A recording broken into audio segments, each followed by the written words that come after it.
Okay. Alright, we're starting in 3, 2, 1, go.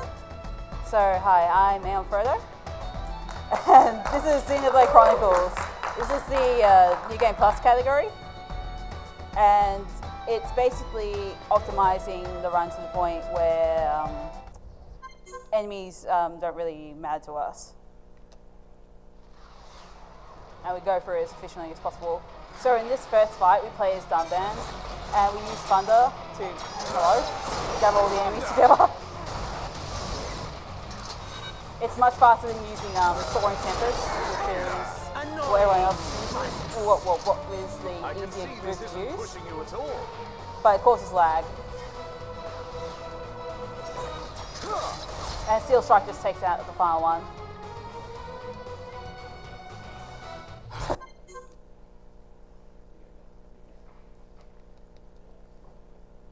So we're done with the first section of the game. Basically, the Mechonis is at war with the Bionis, and the Bionis is defending itself. And Dunban was in Monado back then. Yeah, we got him good. Let's stay focused. So here, I've got my gems set up in a way where I just have to go to the side and just equip them. It takes a lot of setting up to get this efficiency going. I also specifically have the fall defense gem on my gloves, but the most important gem on this set is Quick Step and the first attack plus. I'll mainly be controlling Shulk through most of the run. Ooh, that was weird.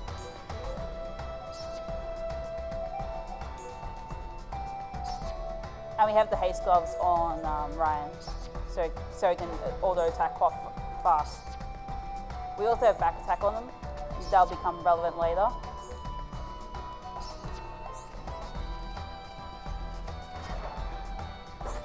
Take this.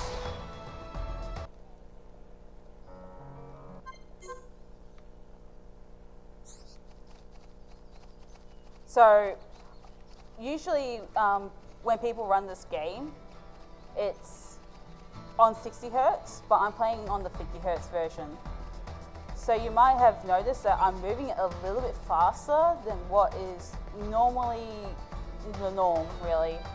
And that's because for some reason 50 Hz is compensating for being at 25 FPS as opposed to 30 FPS. So it ends up that the power version is faster because of that reason. And throughout the entire run, it stays 15 minutes, which is huge in New Game Plus.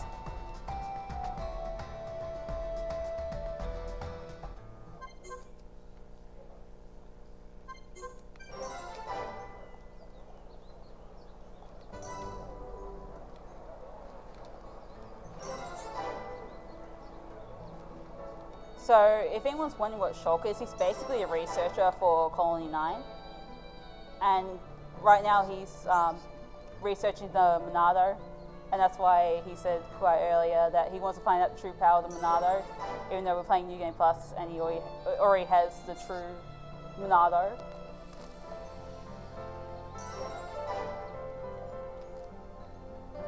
Yeah, New Game Plus makes some cutscenes pretty funny.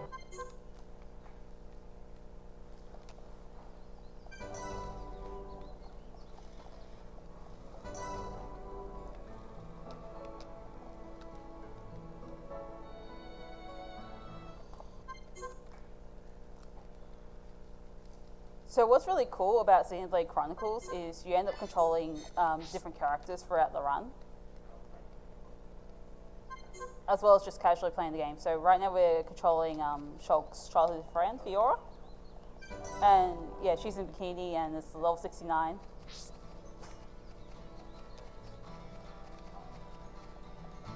And by the way, in this first area, even though there's like weaker mooks like those flies, if you go a little out further, there's like level 71 enemies.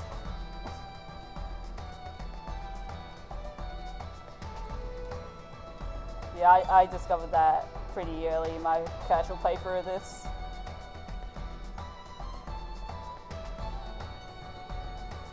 So basically we're meeting up with Shulk here.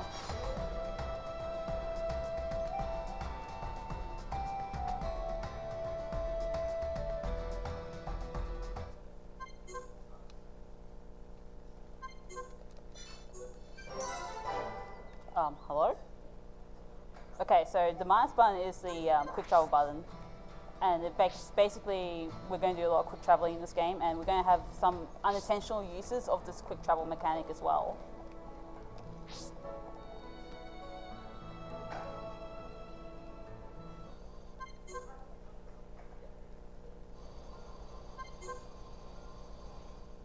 So we're with Ryan right now. He actually got punished for being late back to military drills, so we had to go help him like fill ether tanks in the mine, and the mine's a pretty dangerous place.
So Fiora joins us into this journey into the Ether Mine. She makes our trip a little bit safer, even though we're level 99.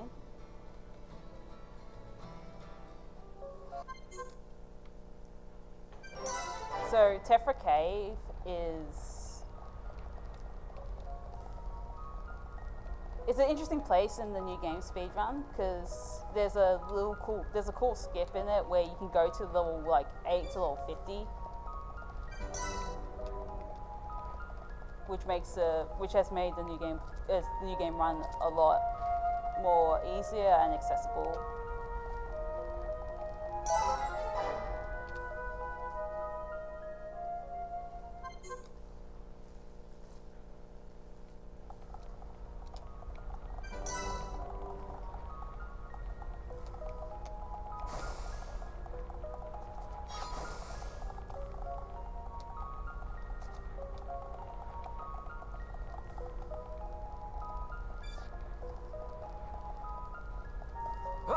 Alright, good, I got the jump. That jump is a lot harder than it looks. Not the hardest jump in the game, though.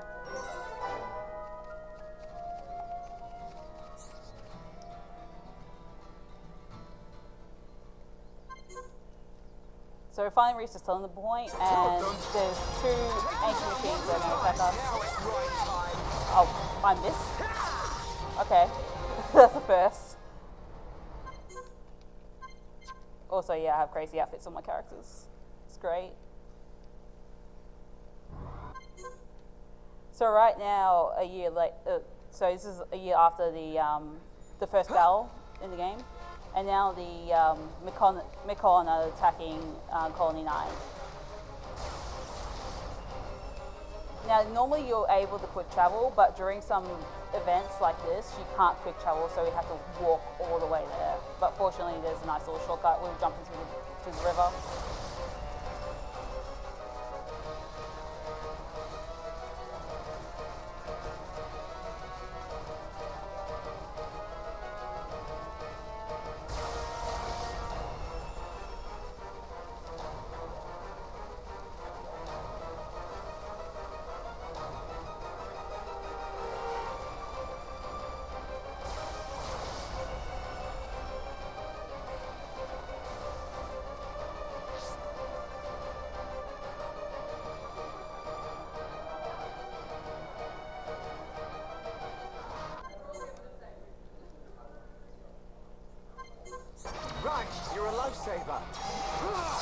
So I use /share. It's got like the fastest animation of all Shulk's moves. And I'll be usually using the instruction. I thought the screen went totally black. I was like, okay, fine, no.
basically, these next couple of battles we just use Stream Edge, and it wipes them all out pretty easily.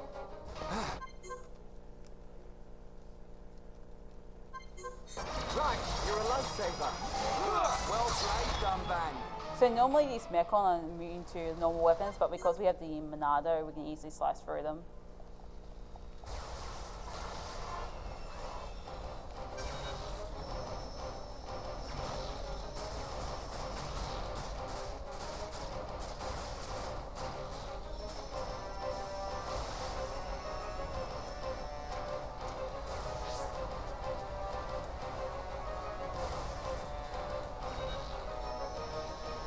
Even though these monsters are level 6, they still aggro onto you. Usually enemies do not aggro onto you. So during this fight, we actually don't want to take them all out. We rely on our party members to take these enemies out. Get in there, Shulk. I'm powering up. Let's not lose our heads, though. Cool. Let's keep this up. So the upcoming fight that we're going to have against Smellface is a little bit weird, and it's using a set of moves to make the fight faster than it usually is. So normally when you hit a HP threshold on some enemies, they you have to wait until they use their move, but with this we hopefully don't have to wait. This is the maneuver. So we use so using our shield, then we use I can't remember the move name, but basically it fills that talent gauge up to half. And this is important for later on. But it saves 10 seconds over just waiting for him to use his move that ends the fight.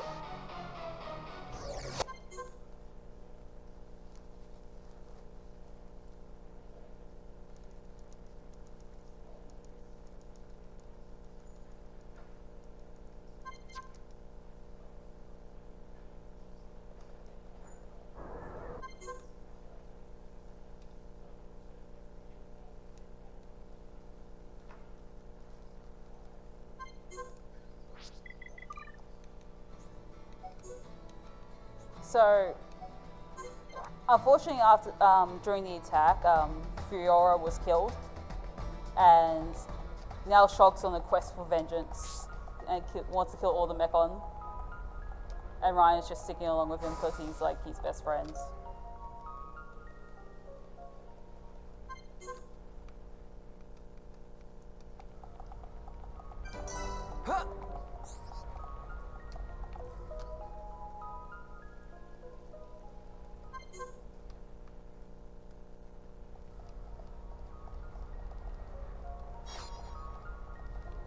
So those blue balls there, they're collectible items. We generally want to avoid them all in New Game Plus because they don't do anything useful for us. If you collect certain, collect certain collectibles, you might end up getting a vision, and that wastes time. But that's not relevant until we get to the next area of the game. So here, I'm going to use Monado move called Monado Cyclone, and that takes them all out pretty consistently.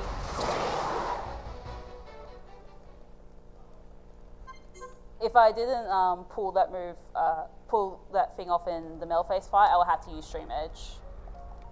And that's a bit unreliable to take them all out.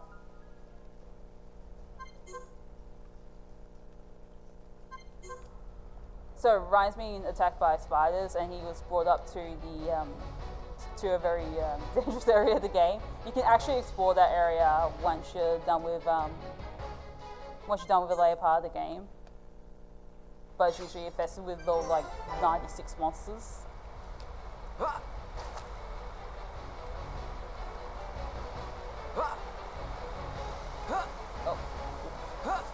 So I'd rather jump on the vine, but I completely missed the vines. Jumping on climbable objects is faster than letting the animation play out when you're on the ground and grabbing onto them.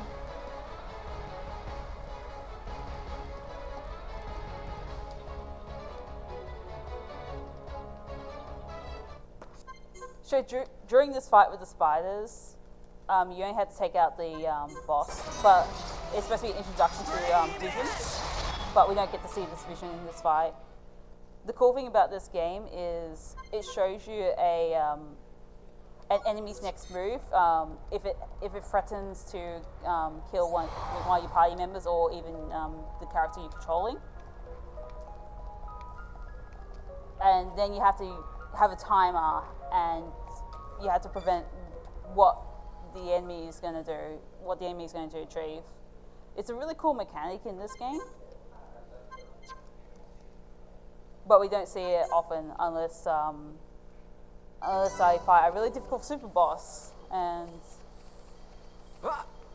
yeah, these super bosses are over my level cap. So the level cap is 99 in the game, and these bosses range from level 100 to level 120. Yeah, level 120.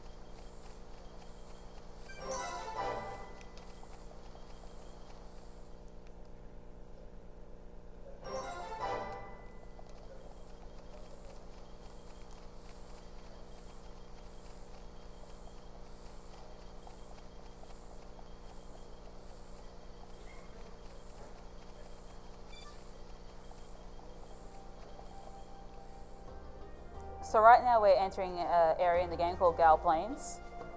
This, if you haven't played this game before, but played Smash, this area might look familiar to you because it was in Smash 4.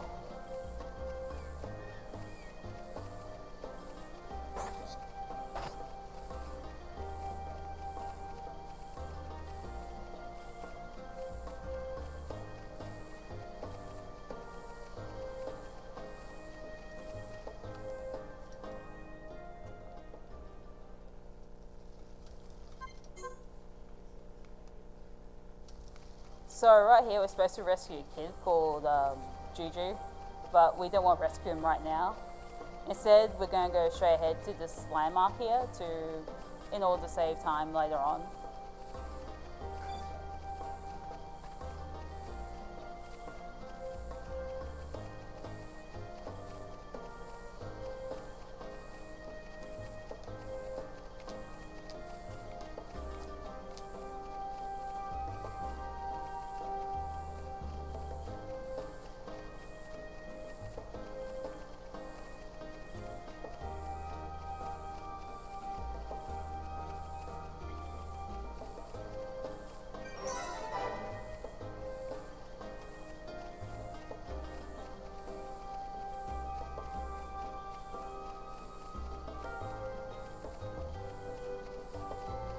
So now we're going to rescue Juju after hitting that landmark.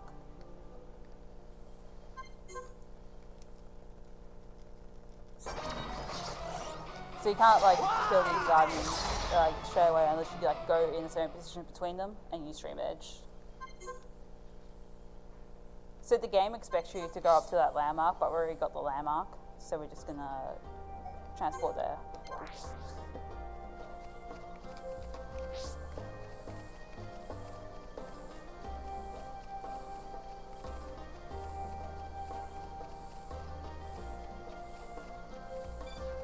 So we find out from this kid Juju that there's a Colony 6, the place that we're attacked by the Mechon earlier, and now they have to set up a camp pretty close to it, but they have to live off very limited supplies, and it's pretty depressing. But the music is pretty nice here. Okay. Ooh. I hope nothing bad happens.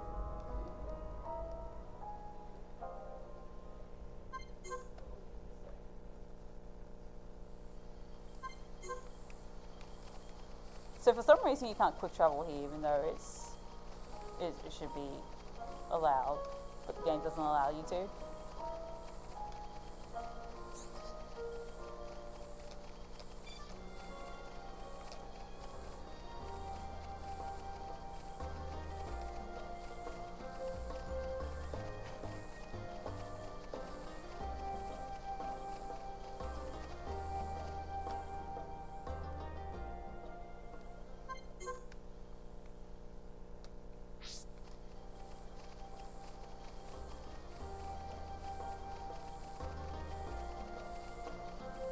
so I'm actively now avoiding these collectibles in order to not get a vision. I think the sour, I can't remember the name, it's sour something, that will give me the vision.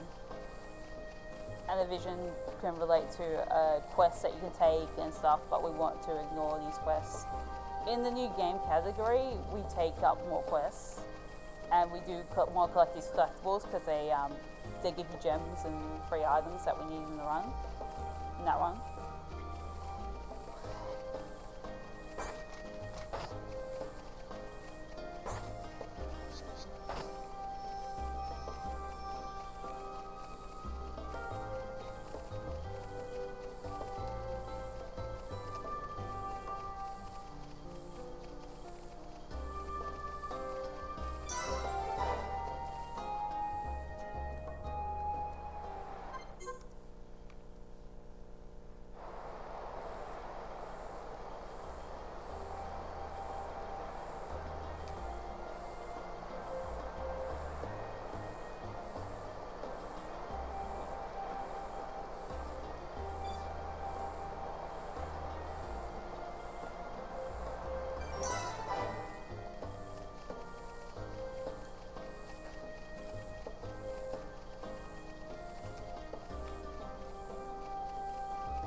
Oh yeah, for that little cutscene there, you go off the path a little bit and you attempt to go into that spider cave, but the game just sets you up there.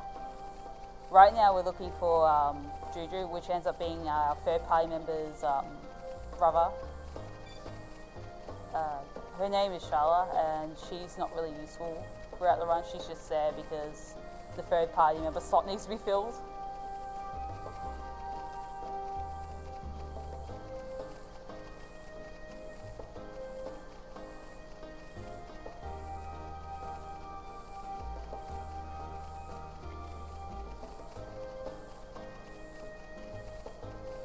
I think this is like the only game that I know where the character that's usually that is the healer is actually terrible.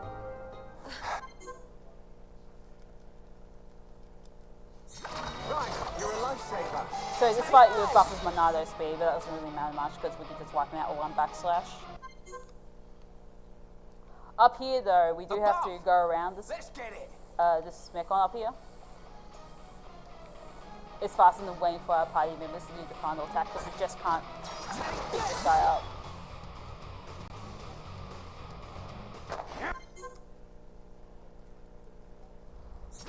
So here, this is Lord.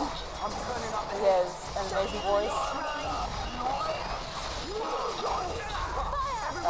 Okay, there we go. So we face away from him in order to reduce lag.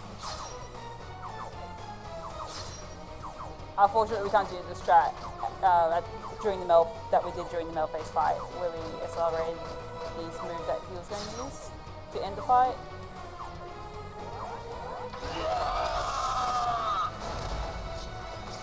He hit Ryan. That's amazing, actually, considering he's like 70 levels below us.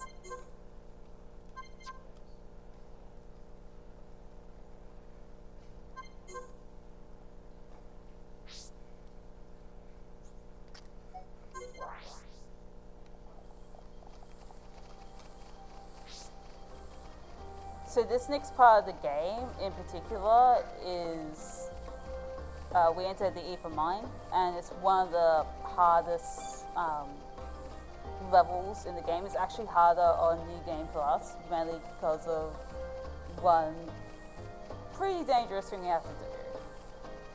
So hopefully I nail it, and most of the time, so my run does die there, because it's just an extremely difficult trick. And it's the reason why we equip the fall defense gems on. The other problem with the Aether Mine as well is that the cycles begin the moment you enter the area.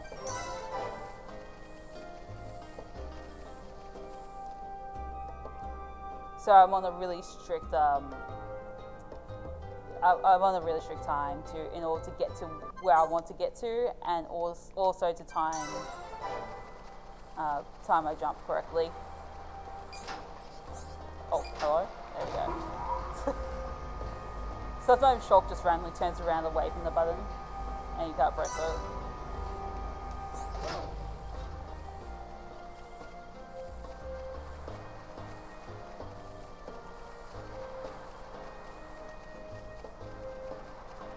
We do get to hear a little bit of the iconic music of this area.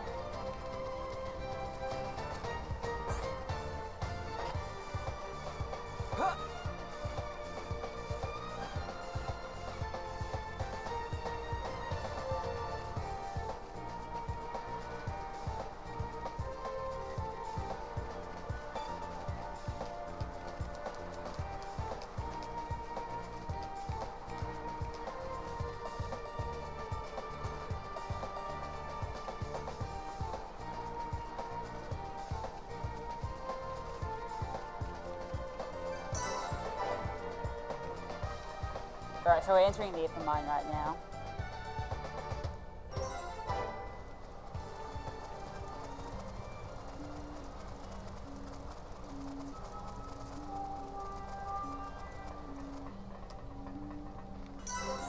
Indoor, good.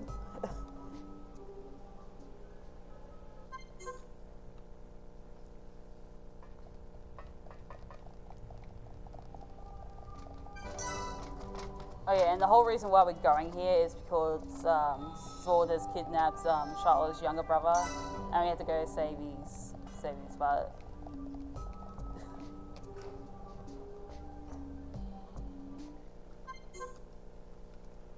And this fight here is a little bit random. It can go pretty pear-shaped.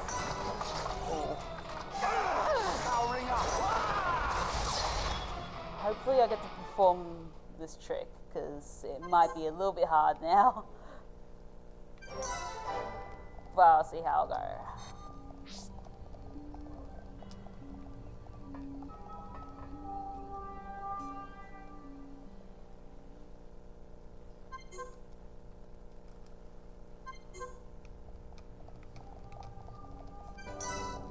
It's going to be pretty tight though.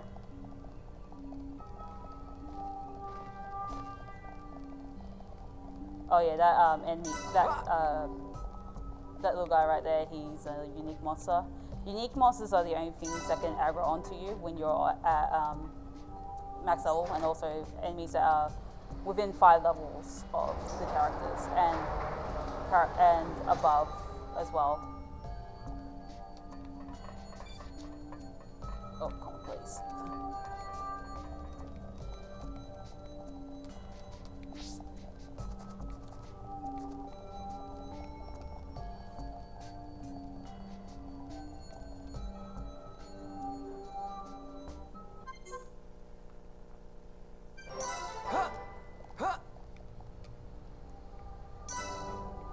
Hopefully, let's see where this is.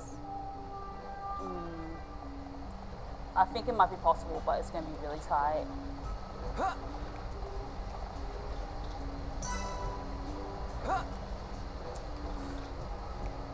Whoa! That is so much harder than it actually looks. Wow.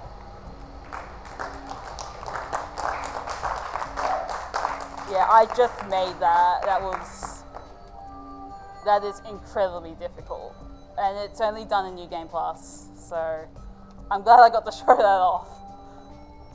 I think I spent like half an hour in the practice room constantly dying to that jump.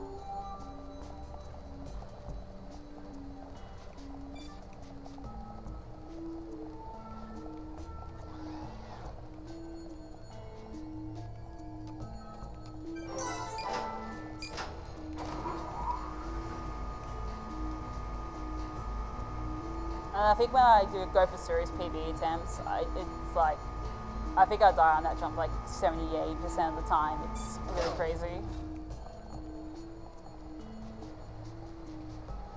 And that's why we also have fall defense gems on, so we can tank all the damage that we take from fall damage. It isn't a thing in X, but it is in Xenoblade 2.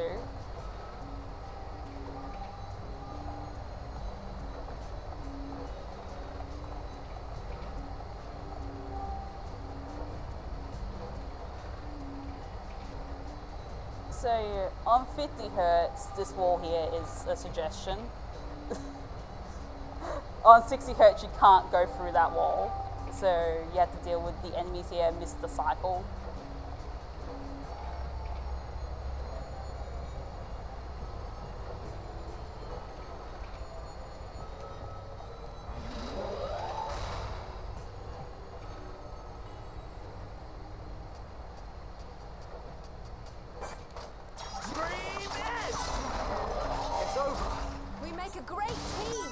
Let's not lose our heads, though.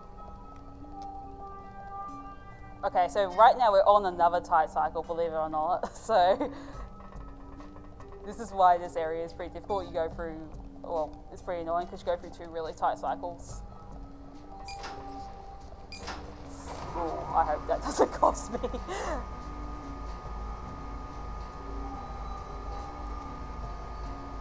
So I can't actually save and reload, which is another little tech that we use.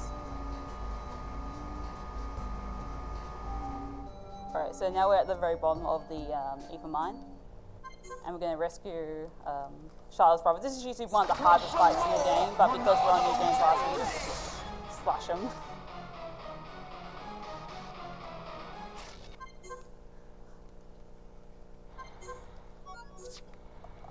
And as one of the quest rewards, we get Godot's rifle, who is Charlotte's fiance.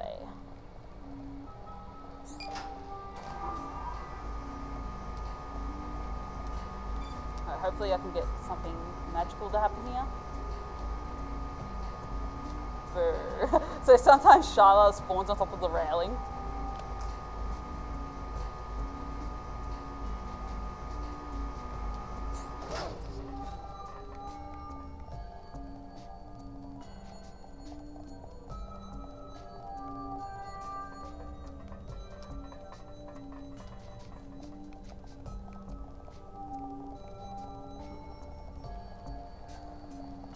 This is going to be close.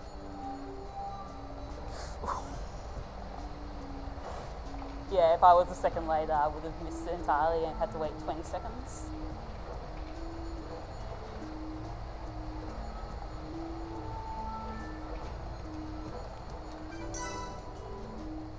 But now at the end of the ether mine, so I'm glad that section went as well as it did. There's one little fight we have to do for first though, or two.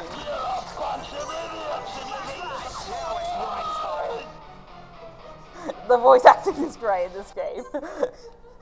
It's absolutely wonderful.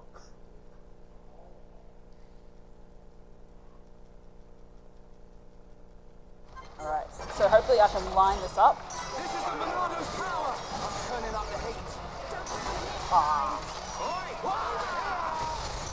Behold the power of the Monado! They say Monado a lot in this game.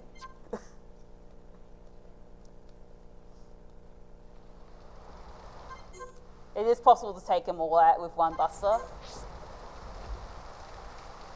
So normally you would take Charlotte out of the party because she's absolutely terrible, but we can't. So not now because it actually wastes time.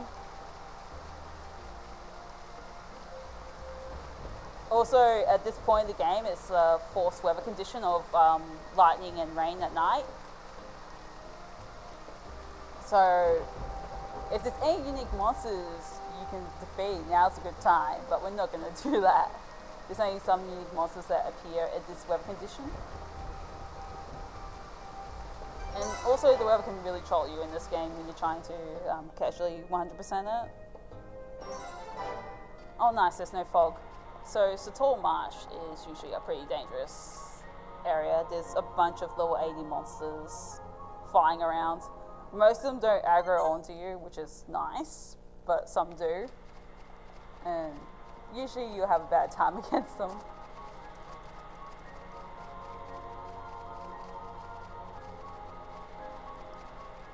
So in the cutscene after we defeated all the Mechon, we got a vision to to end up to go to the Bionis' head.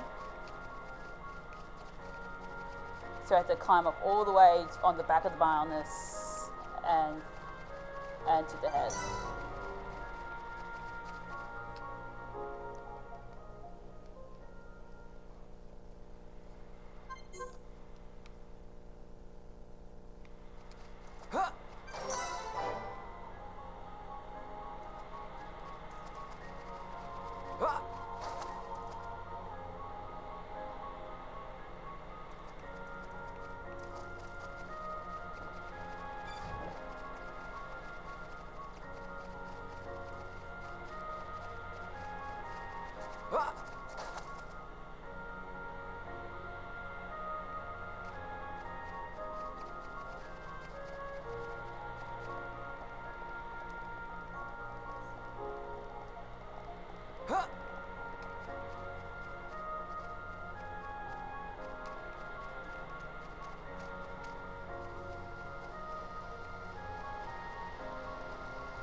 Oh, there's that little A4 monster.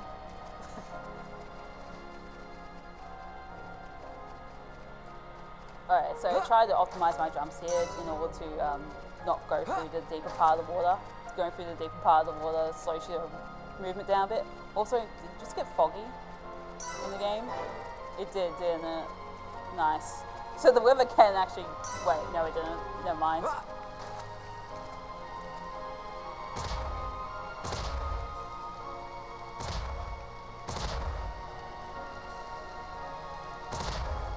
Also, that punching sound is poison damage, by the way.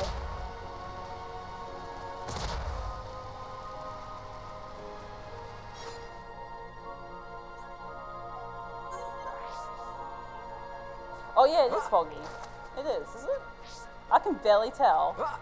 The screen is so bright. I'm not usually used to playing on a really bright screen. Oh yes, it's foggy. Oh jeez. So that unique monster that can actually aggro onto you.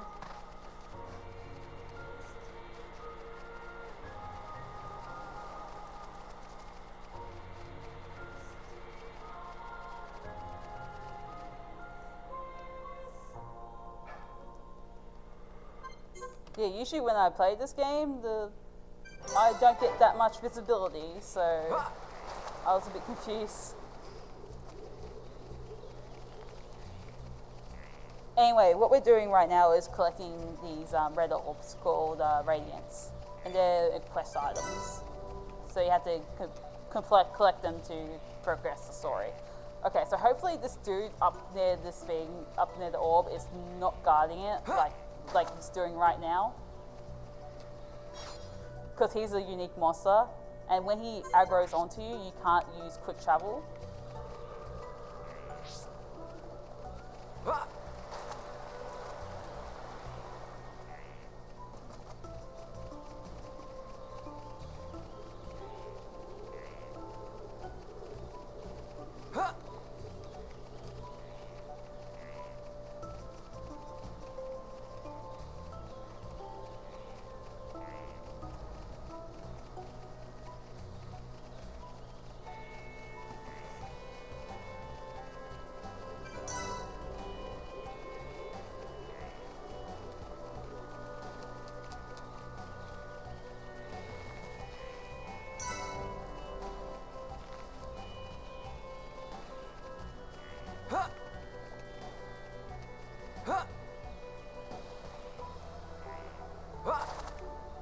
So for the longest time, I thought you can go through this gate because they usually have invisible walls, but yeah, apparently you can go through that, and I had no idea for the longest time, so I ended up like going into the middle and wasting time. Also, yeah, even though you're far away from that landmark there, you still get it. Normally landmarks activate, a new landmark activates when you get close to it, but this particular one you don't need to be close to it.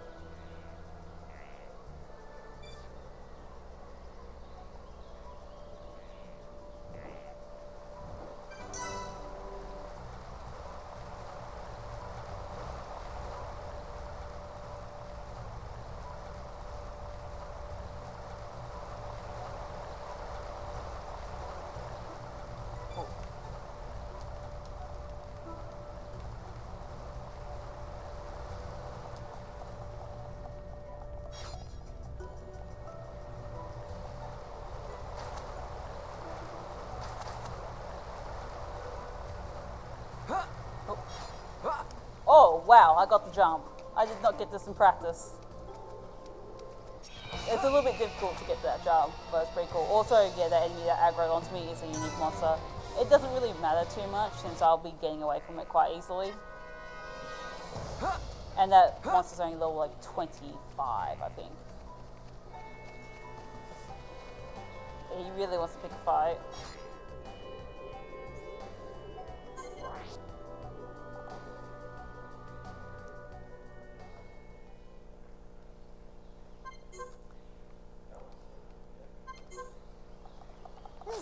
So here, this knock-on merchant just talks on forever. He just never shuts up.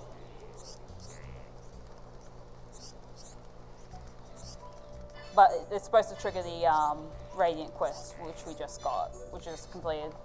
We also save a text box by not talking to him earlier.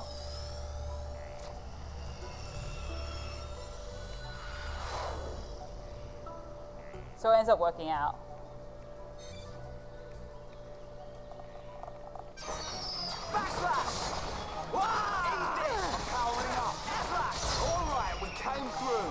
Okay, let's get going.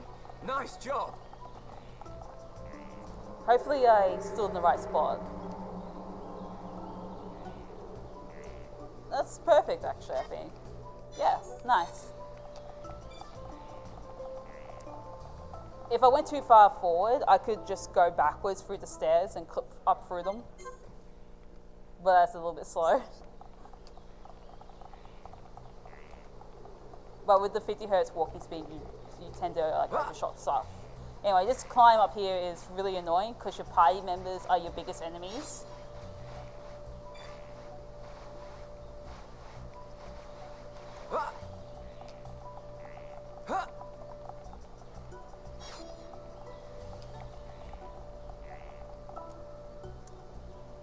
Alright, get out of the way, please. Thank you. Charlotte is slowing me up. Charlotte?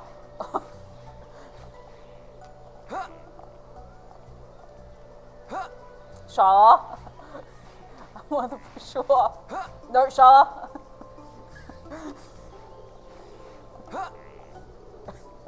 And Charlotte just fell down. I don't know how she did that.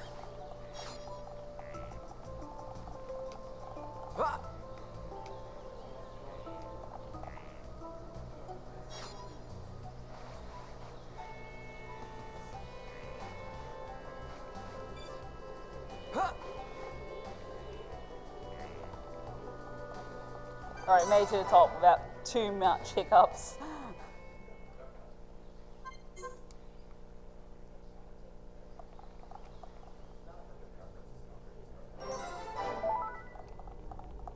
So this area right here is the BIOS interior. It's not really important right now. But we do have a thing called save and load the game. So saving and loading is actually really quick in this game. And in this particular case, it saves us a cycle. So if I time my save here,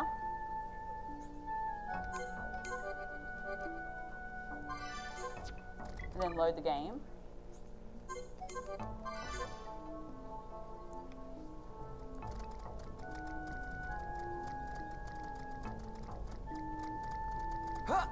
we can reach your cycle.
gonna grab this landmark for a little bit later.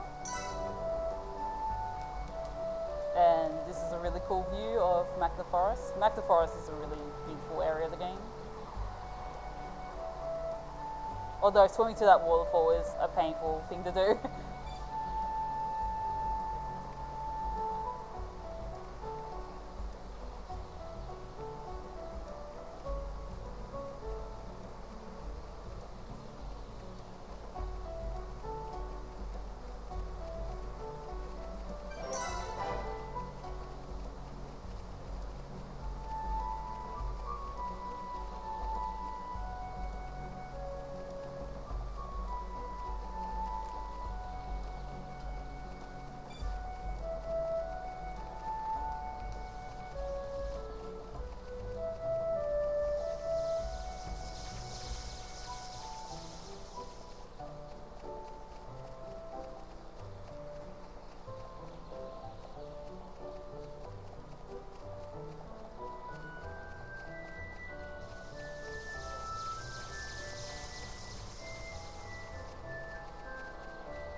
So here we encounter an unconscious girl, and we gotta help her. And Charlotte suggests the idea of healing her up, but she needs a crystal from this area down here. Okay, please don't land on that. Thank God. If I landed on that, I would instantly die due to fall damage.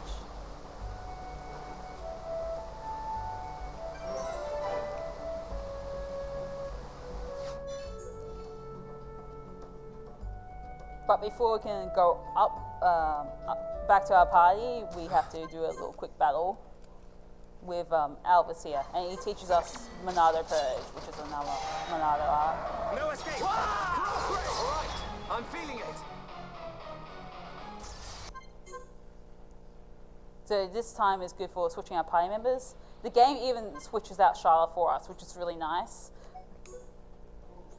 Wait a minute. I can get rid of these gloves.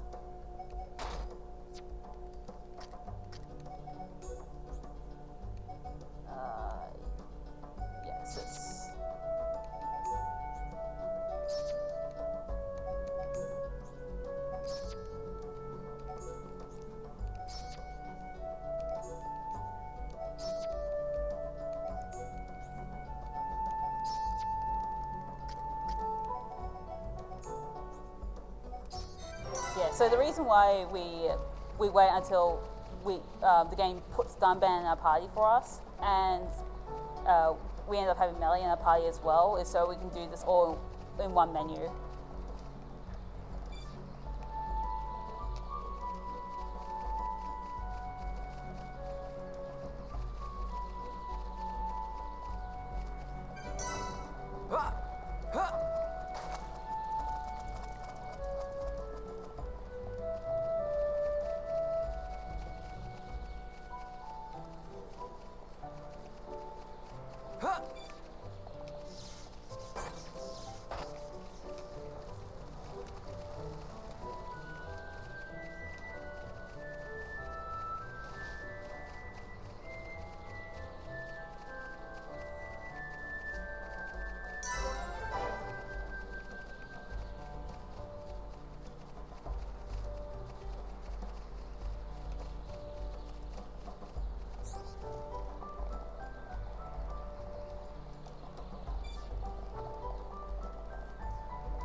Yes, that's a level 96 non-aggro enemy. Fortunately, it doesn't aggro onto you, but there are some enemies here that can aggro onto you, but we'll encounter them pretty soon. So we arrived at the Frontier Village, which is the home of the Nopon. And the Nopon race is pretty much a cute, round, fluffy ball creature.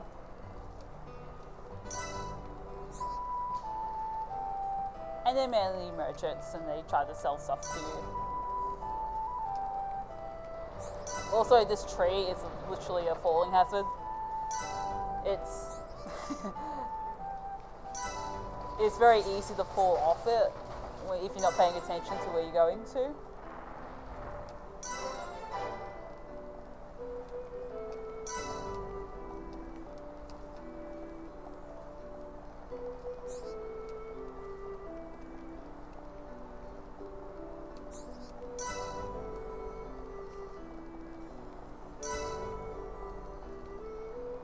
So we're going to do a quick detour here to get the Chief's Residence landmark.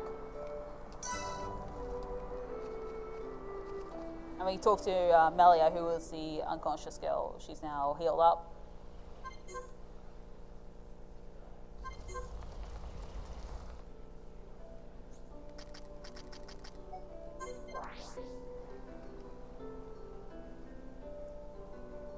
So in this cutscene, we get introduced to Heropon Ricky, but the only reason why he's been inducted as a Heropon is so that he can pay steps back to the village, because he's in debt.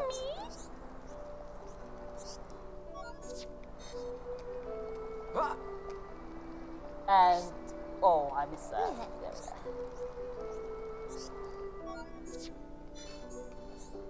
And they give him all the legendary weapons, but they're not quite legendary weapons, they're just ordinary items.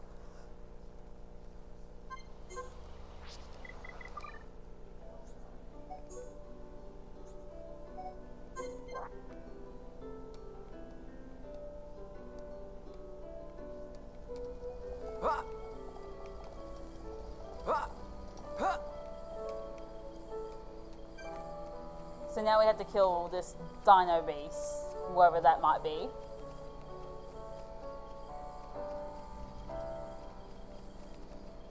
In order to gain passage to the Barnabas' head.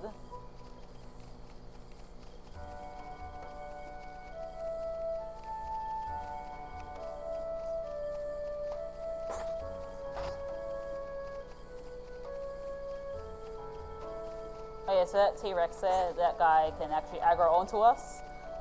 Normally he isn't a problem, but Shulk is a glass cannon, so he dies in 2 hits from that.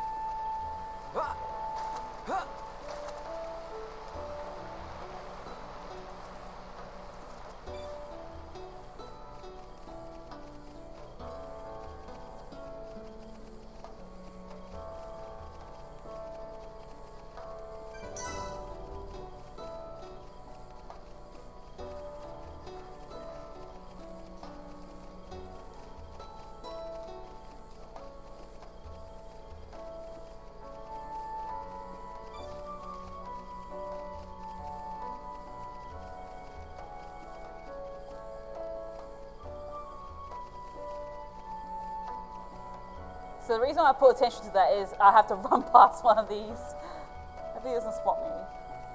There we go.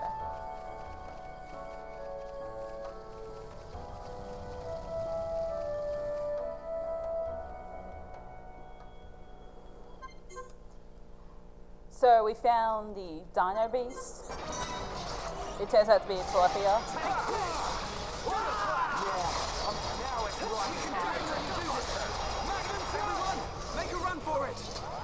Alright, so I face away in order to reduce lag, and wow, that was really fast.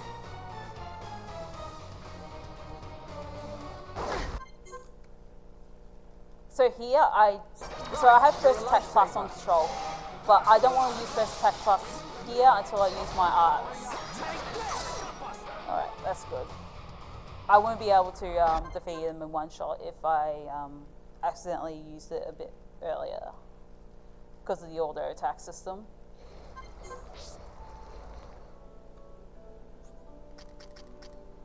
So the reason why we got to chase the landmark earlier is so we can just immediately go up and to our next flag here.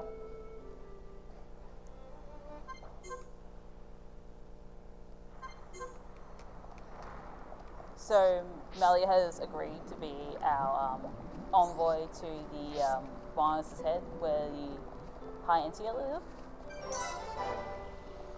And hopefully here I don't speak to Berry Jammy accidentally, because you can easily get confused between who's the transport guide. There we go. Berry Jammy's like on the end of the bridge and she's like right in the middle. So she like grabs your attention right away.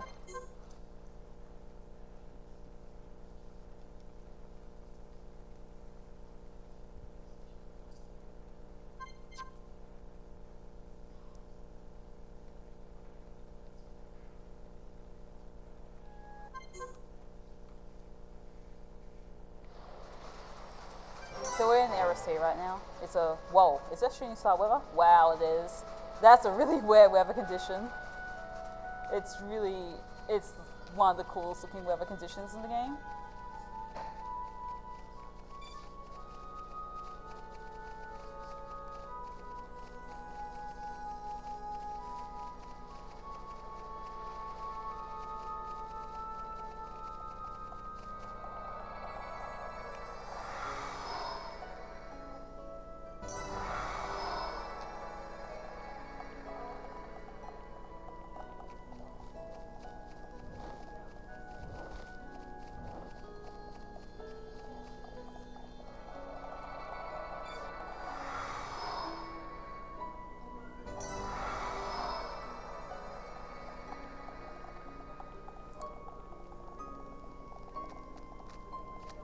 So we're going towards the high Antean city, of Alchemoth. But so an interesting thing on 60 Hertz is that you actually go back into the teleporter and then go back to get another landmark once you get up the center gate. But because 50 Hertz actually slows down a couple of your loads, it means it isn't faster. It ends up being a little bit slower.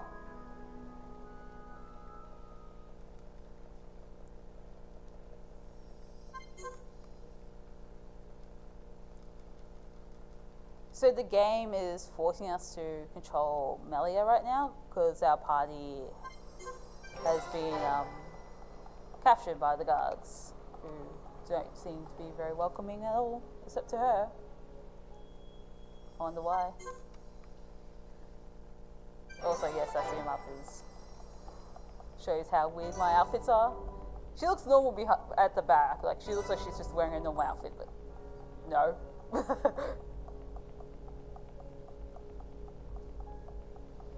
Yeah, so the game basically forces you to control Melia here. When you catch your playing through this game, you tend to look around the city and have a look around and stuff, but we're spinning through this, so don't have time to look around. We're just going to go and see the Emperor.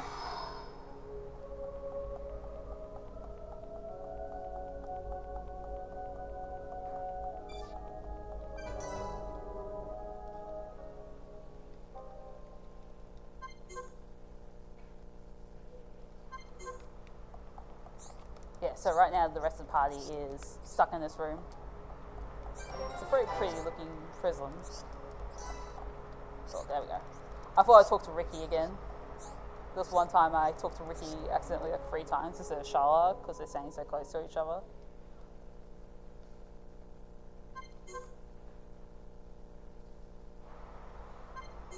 By the way, you go to this room approximately 8 times. So it can get a little bit confusing. So you really have to remember the story of the game in order to take the efficient path here. So we've been given a job to rescue some of the workers, and the rest of the guards are currently twiddling their thumbs.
Alright, so we found these enemies. We're gonna lure them and wait until they get close enough.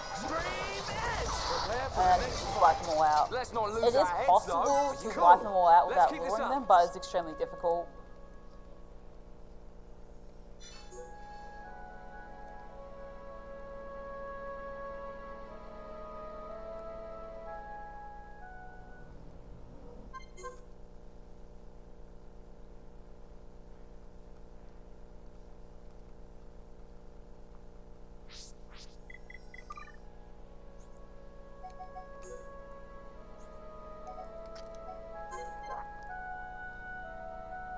So we're done our little mission. We're going back to rest in our room / Yes?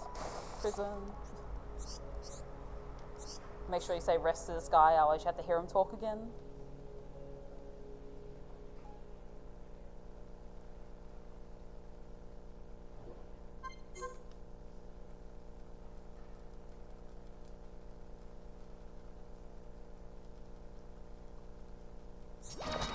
Let's focus our efforts. Alright, so I use focus attack in order to get the attack buff. Oh, that was fast. But basically, yeah, we got attacked by these high-ranking assassins.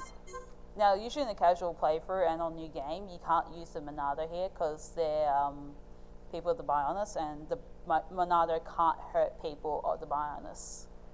But because we have the true Monado, we can. Oh, wait. That was weird.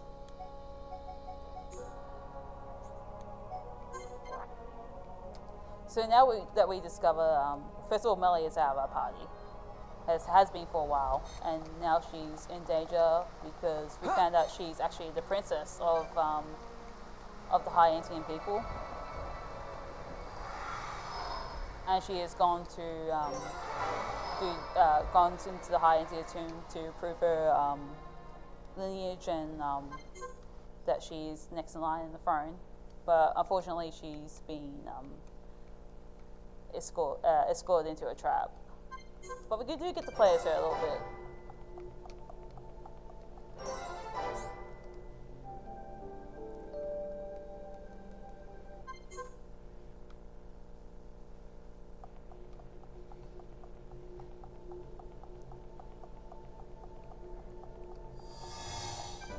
So Melia is our magic unit, so she uses spells such as Roaring thunder! That calls bolt! The ether is flowing through me! She's also voiced by Jenna Coleman, who was Clara in Doctor Who. So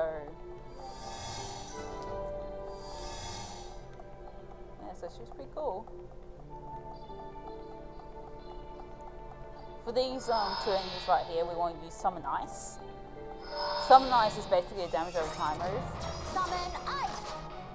Freeze! Ice wave! The ether is flowing through me! But allows us to run away from the fight as the damage over time ends up killing the robots that are attacking her.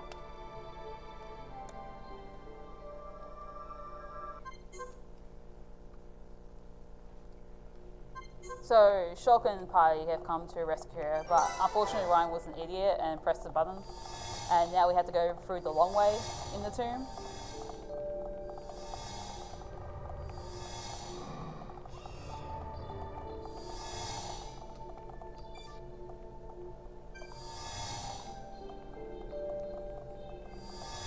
Also, a big thing here is because Melia is not in our party, the bridges, the golden bridges that were in Melia's section do not appear because they are not of High Antian blood. So I think I saw a runner. He accidentally ran forward and he lost he actually went back to the start of this section. So he ends up losing you a lot of time if you end up falling.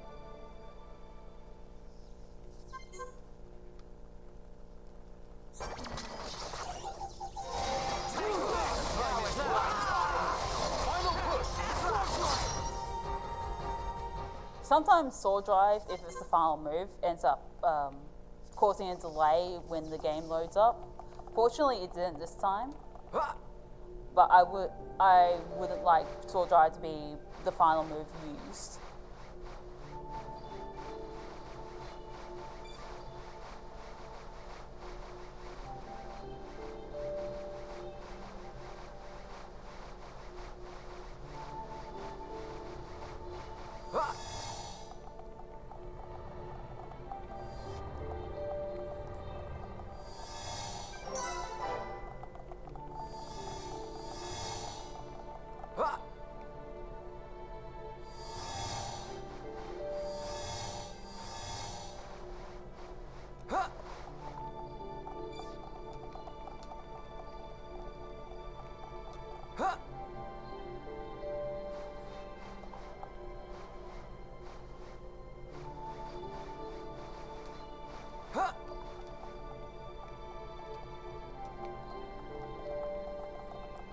Okay, this button is really hard to press sometimes. Okay, good. You can squeeze in between that button, but it looks like I didn't want to do that, or it didn't go right. So yeah, the golden bridge that's being activated for us, thanks to Melia.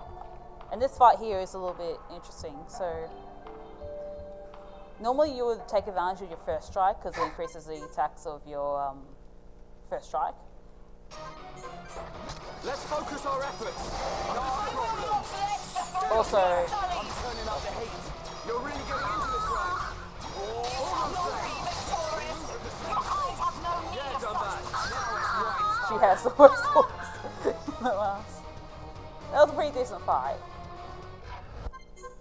But yeah, we lined up in a way so that Buster hits both Torreya and the Telethia.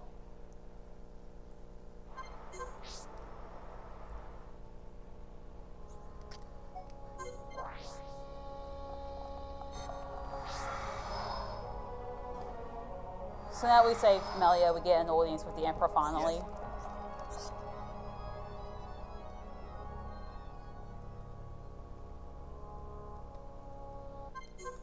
But he ends up declining our request to go to Prison Islands.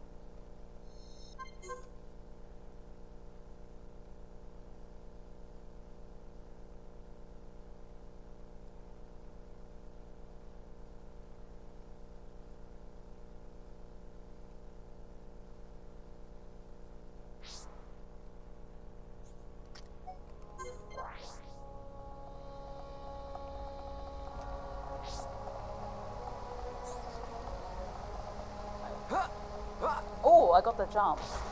Okay. That's a pretty tricky jump to get. Usually it's very tight timing to jump on that rail.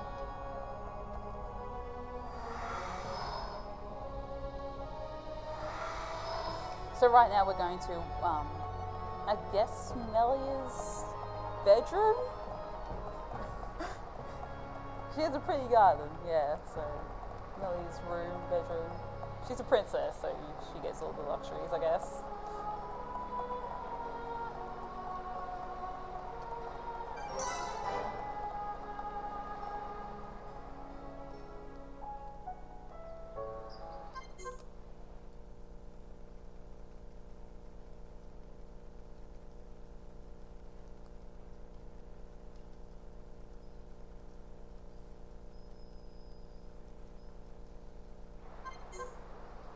But we immediately have to go back to the throne room because apparently the Mechon have now attacked Prison Island for some reason.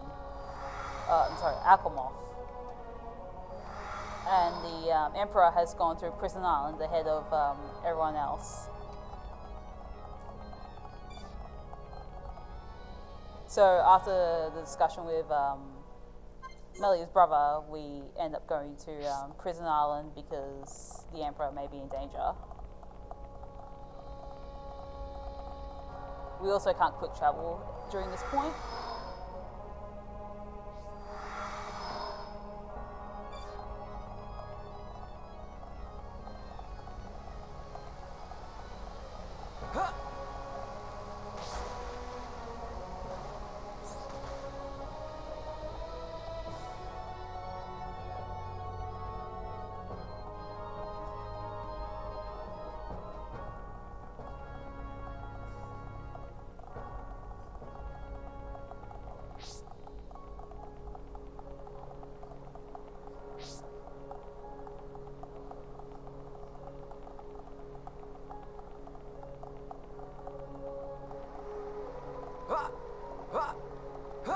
Also, jumping on these escalators are faster. We end up going on much faster ones a little bit later in the game.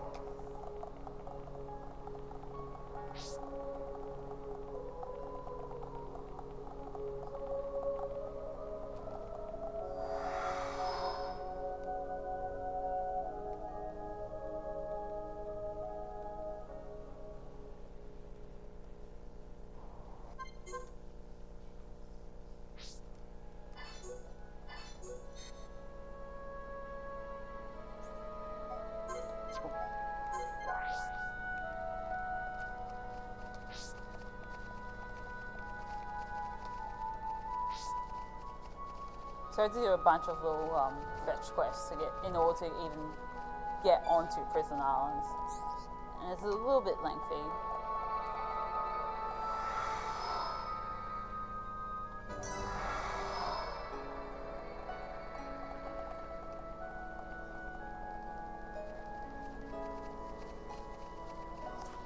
Yeah, sure, that's fine.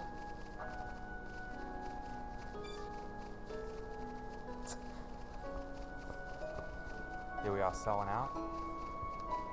ASM, hope you're having a good time in chat, having a good time watching, all 547 of you at home, my goodness. We're doing this for Beyond Blue. They're an awesome charity. They do a lot of work for people who suffer from depression and anxiety. Goal is still $3,500, which I believe was last year's sort of record that we hit, or roughly that kind of record. We've got a bunch of stream donations on the page as well for later at UniSA on the stream here, as well as at AFCON, which of course includes Save or Kill the Animals and a bunch of those name files. So get in some donations towards those incentives. And let's smash that goal. Also go Aeon, hope you're having a great run. Yeah, thanks. I was just wondering, how's the Super Boss incentive going? Which one is that? That's for the end of my run. We're looking at 50 for Belgazis, $1.34 for Abasi, and $17.28 for Roth. So Belgazis looks to be the go. Does that sound right? Yes, that sounds right. Cool. That's where yeah, we're the names are weird for the super bosses. I think Arsene's the only familiar one, but that's probably thanks to Persona 5.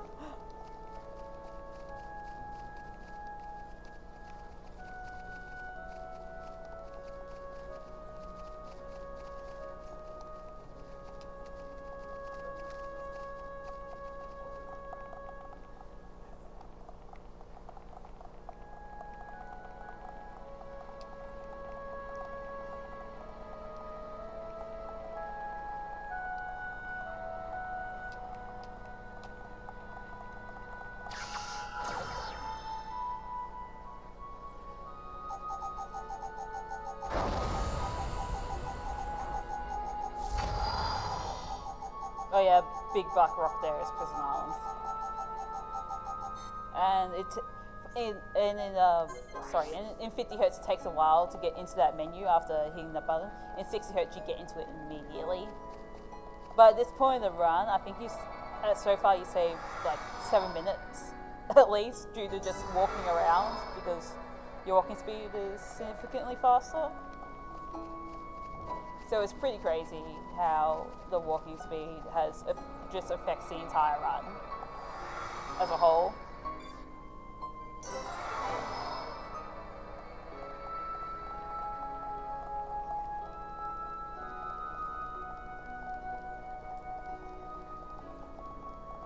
Also, yeah, this guy's a Ewan, but he lets us through.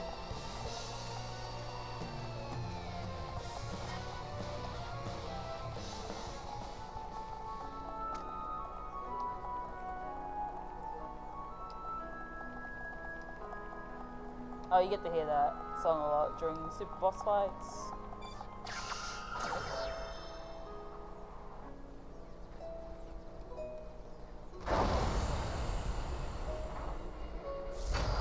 So you think now that we activated this little area, maybe we can go to Prison Island, but no, they expect you to press another button. Fortunately, that trip is far because you just quick travel back to that island and go up there. Also, yeah, those dudes are supposed to be guarding it, but because we're so high level, we'll just walk past them.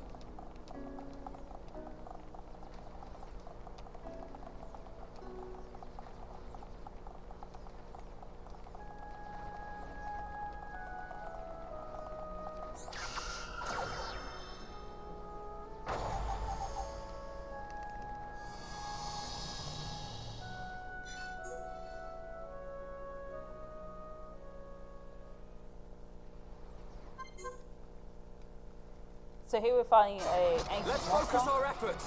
Not a problem. Yeah, I'm turning up. All right, I'm feeling it. Electric blast.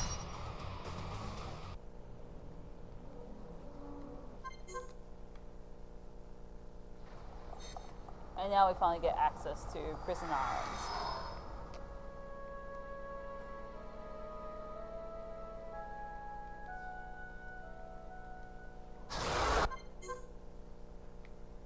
So most of the time, the weather condition is forced to rain here. But if you get shooting star weather, you get shooting stars here instead.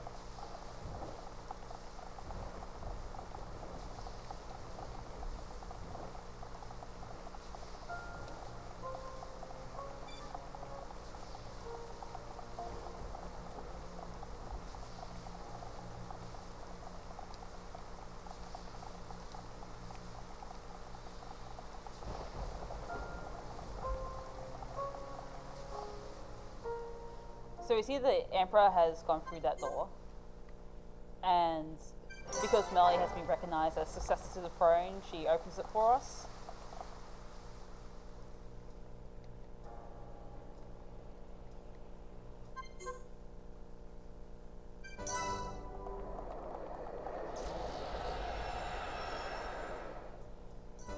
Yeah, also those flames are actually teleporters.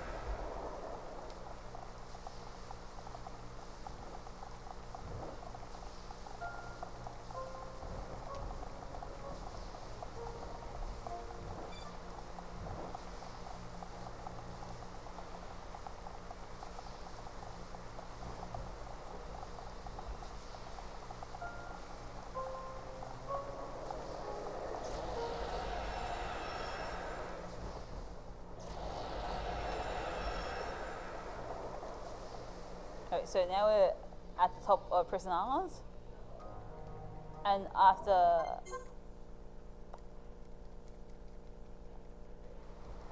Xander gets off the tower to whoa, what am I doing here?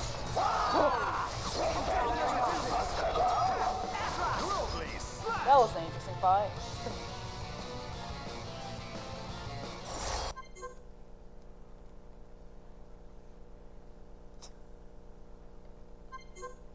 Oh, whoa, what do I do? Yeah, that menu.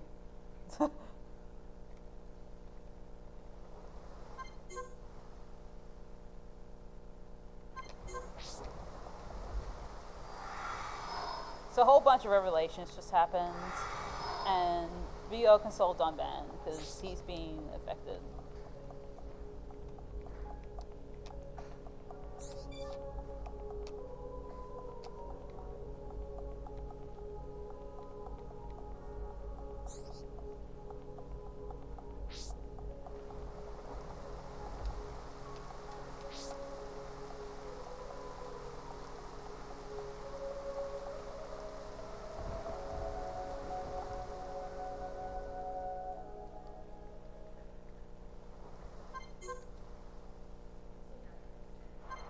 So this is the final time we go to this room, I think.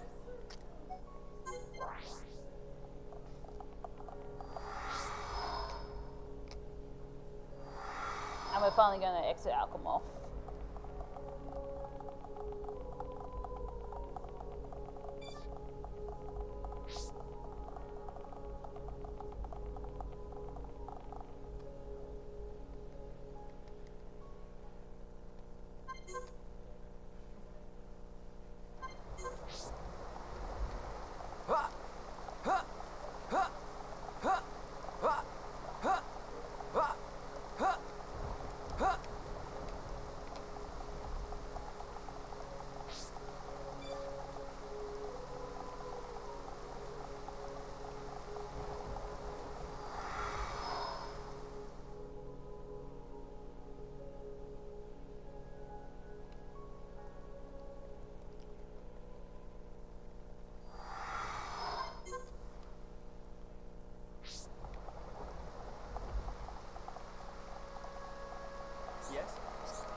past his toe. Sometimes he completely blocks away.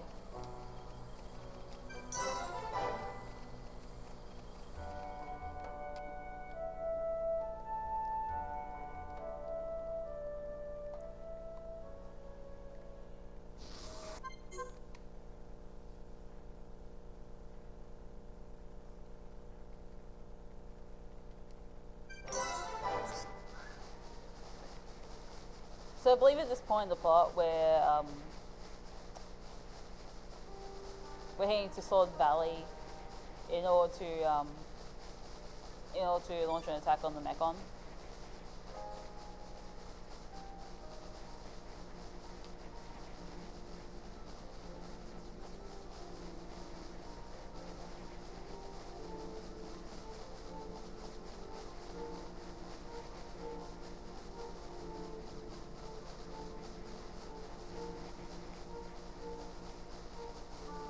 But on the way here, we go through Valk Mountain.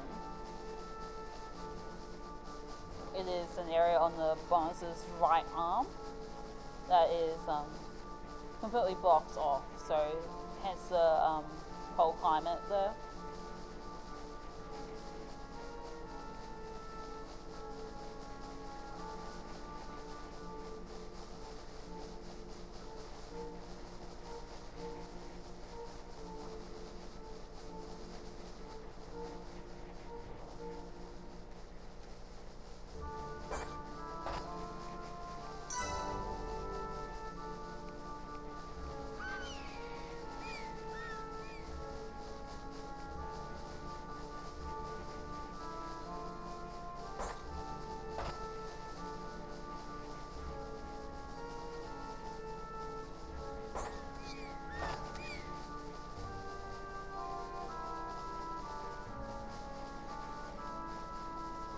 Also the first area where we start using quick travel in unintentional ways.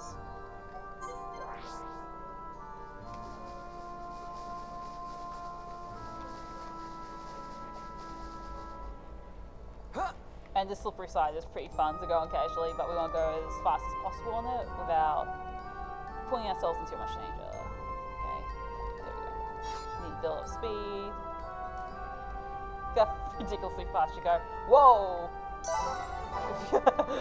Yeah, you go stupidly fast on it.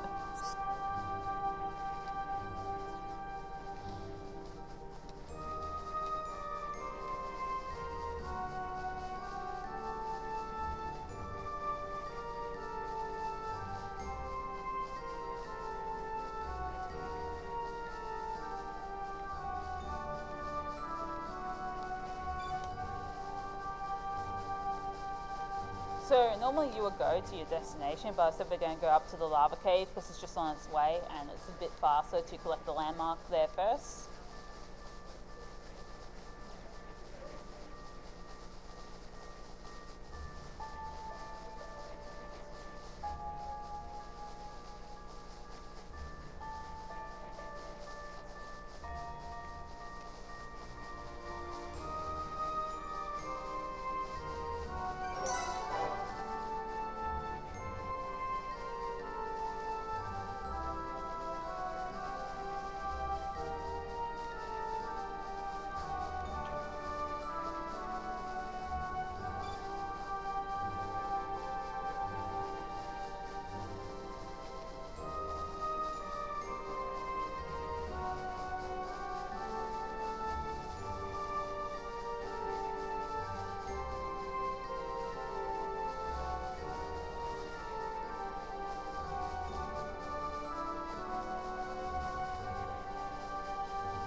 So quick traveling there actually makes the cutscene go straight away, which is nice.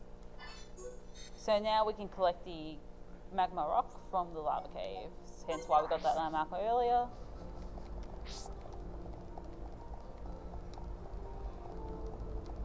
Now, I can actually die if I'm stupid enough to put my feet into the lava, but hopefully I don't do that.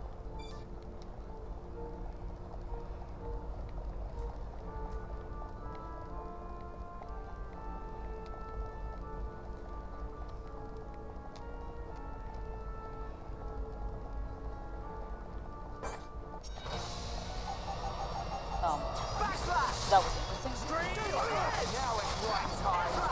Electric buster. I'm powering up. Victory is ours.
So this upcoming fight right here is the Mumka fight. And because of his stance, we ideally want to move to the left side of him, as opposed to our left, sorry. And just so that the auto attack doesn't trigger and we can get the first strike again. So. Right, let's focus our efforts. Now it's right. Final scream edge.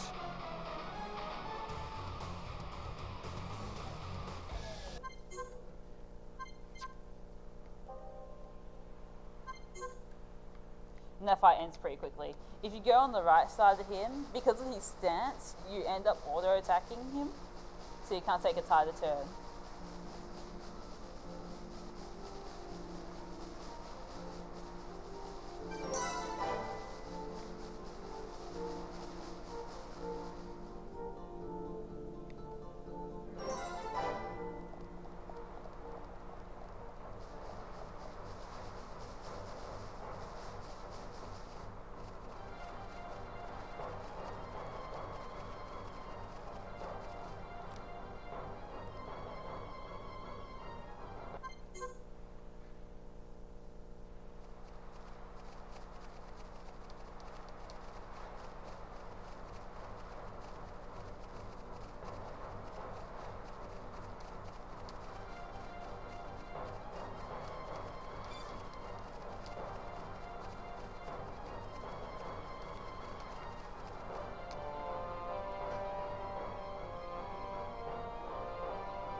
I'll just mention what this area is quickly. So this is Sword Valley. This is the area that we were in the very beginning of the game.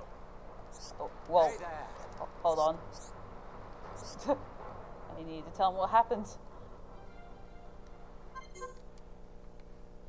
Alright, yeah, now time for donations.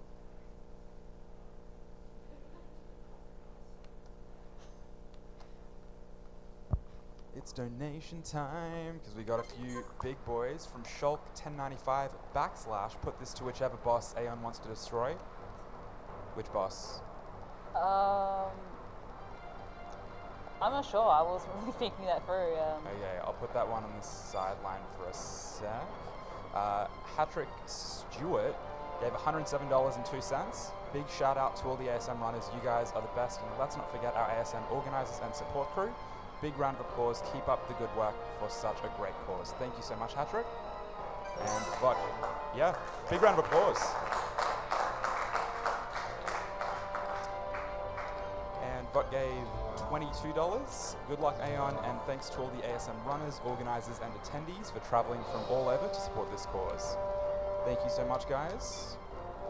Blasting towards the $3,500 goal. How close are we to that? 32.29, I'm gonna say. We might have. Yeah. Maybe we can break it during this run. Let's see if we can break that during this run, guys. Come on, let's do it.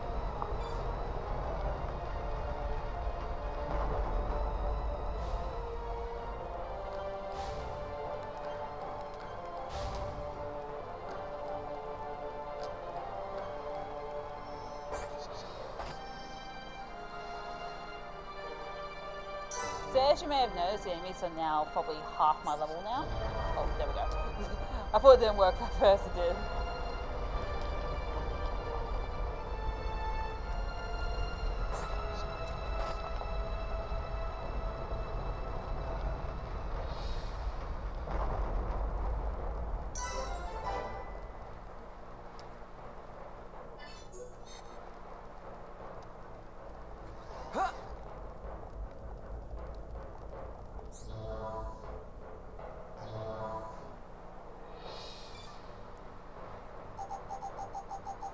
So one of the coolest things about this landmark warp is it puts us to a location that we haven't been to yet, but it just puts us there anyway because that's where it spawns us.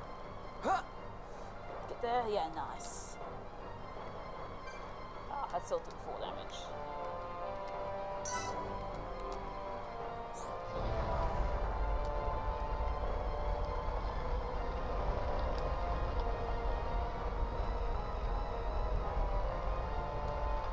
So for the longest time we didn't know this shortcut in Sword Valley existed until a runner called Mace Windell did it. Most of the strats in the New Game Plus run comes from Mace Windell.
Oh yeah, so this is New Game Plus, so you start at level 99, and basically it's a run where we use the most optimal stuff and gems and attack patterns that we can do.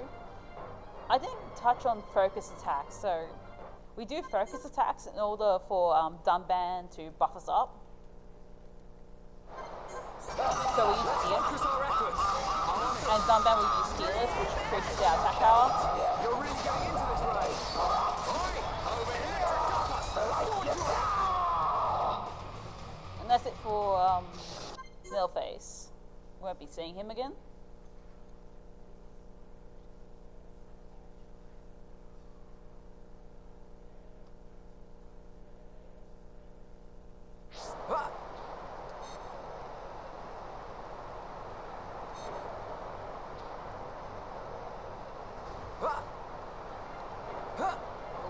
Hello?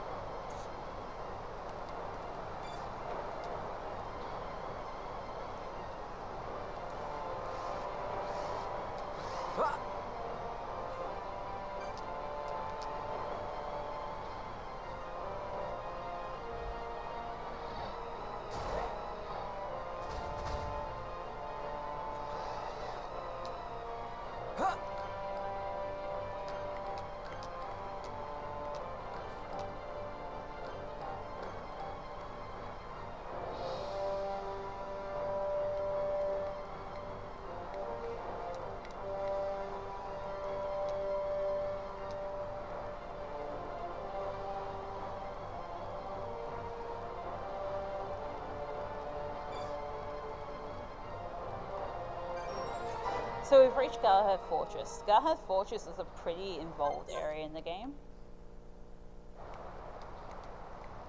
And we start doing a bunch of stuff in this area. So one of the big things that we do first is we have to target a certain mechon in the room. If we don't target him, then all the other mechon will come down, and we can't escape the battle that quickly. So we just want to take out this one guy and then leave the room, not the entire area. Backslash! Alright, we came through. Cool. Let's keep this up. Yeah, if I target any of the mechon, pretty much all of them come down from their belts, I think, and then they all attack you, and that gets pretty annoying. Hello? I had this problem in practice.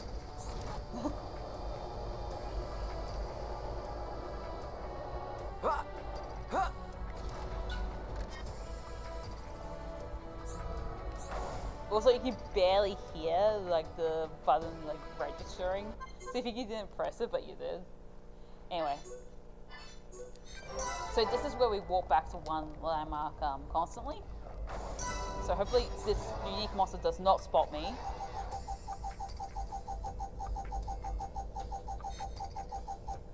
Okay, good. That's a little scary.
So this UM right here, he's kind of blind, but if you go like directly in front of him, he will see you.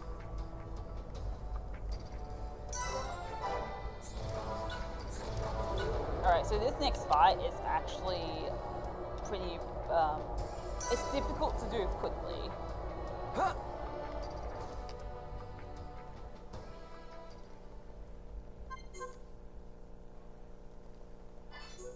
So basically we want to aim for one of the larger dudes here.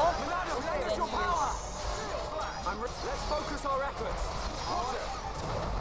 Yeah, nah, buster. Behold the power of the joke.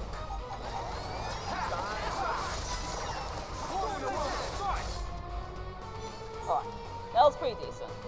We don't want to defeat Face Nemesis because Face Nemesis is important to the plot.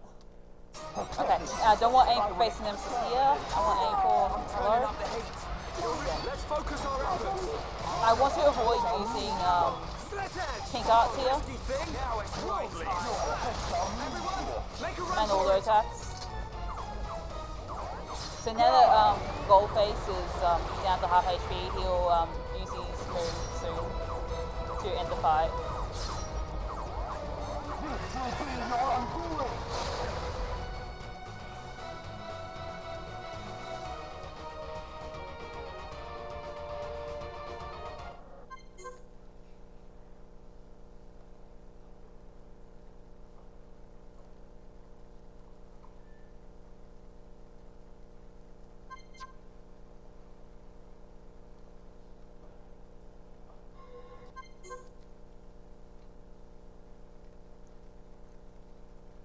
So after that fight, a part of Galahad Fortress has blown up, and now we're down on the fallen arm.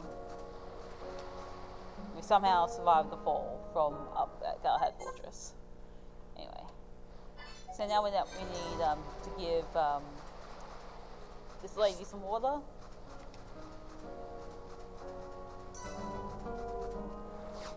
And afterwards we end up getting our 7th party member.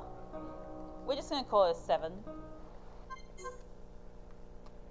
But you might figure out who she is.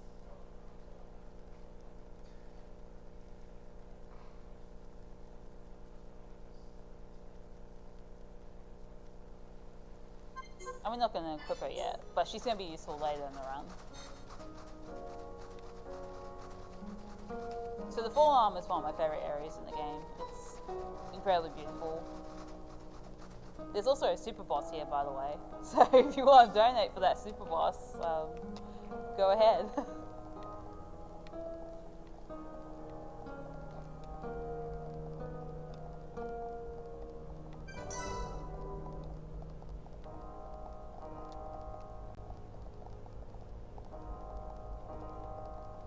So the reason why I didn't want to use pink arts is so that Shog doesn't build up his talent gauge to max.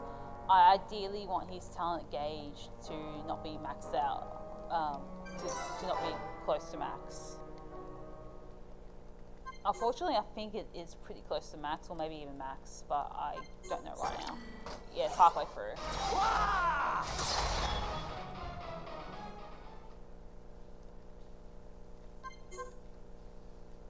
So now we get to control Ryan, who has the best jumping sound ever. No, that's not the best jumping sound ever. Please. Please do it, Ryan.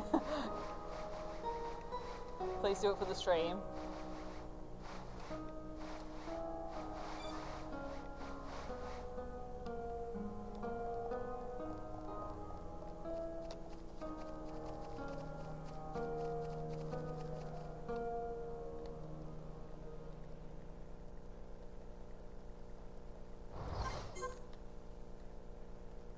So Ryan and Charlotte here shog fighting. I'm going to help them out.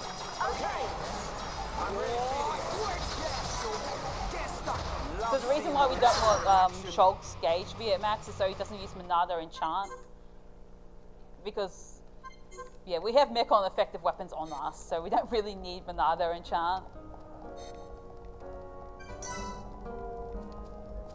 So yeah, for preparing for yeah, there we go, alley whoop. That's the best jumping sound. Sorry, I talked over it. But yeah, the best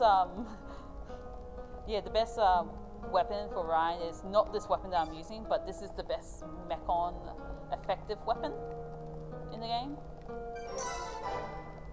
Ideally, we want there we go.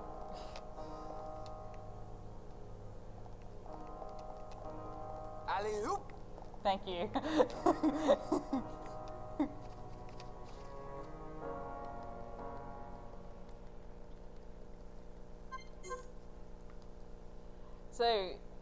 reason why we equipped with quick step on Diamond earlier is because we get to control him for a little bit here. We will actually control him for a bunch of fetch quests that we have to do here. So we could go into the hidden Machina village, but instead we're going to grab this landmark first quickly. Wow.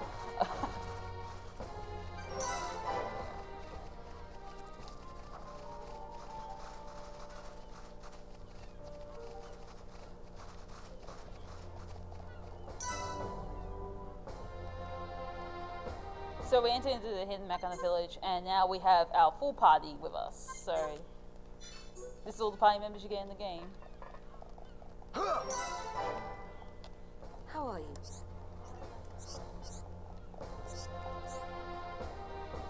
So Lenata here is the Machina doctor, and she wants to help Seven out. We also meet Nicole, who happens to be the main antagonist's father.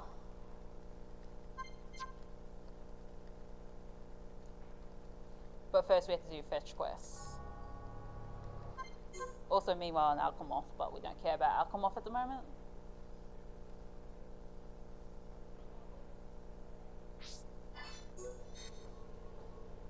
So the reason why we got the landmark out here is so that we don't have to run out here.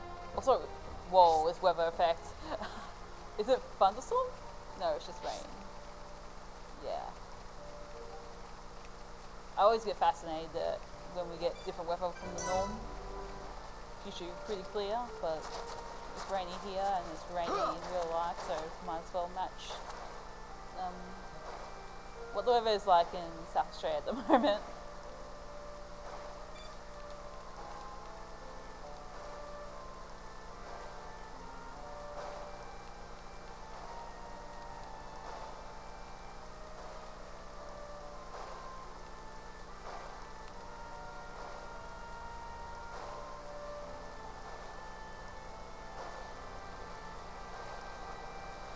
So first, before we grab the piezo electric unit, which is what we need to collect for 7, is we need to grab this landmark here and then go back.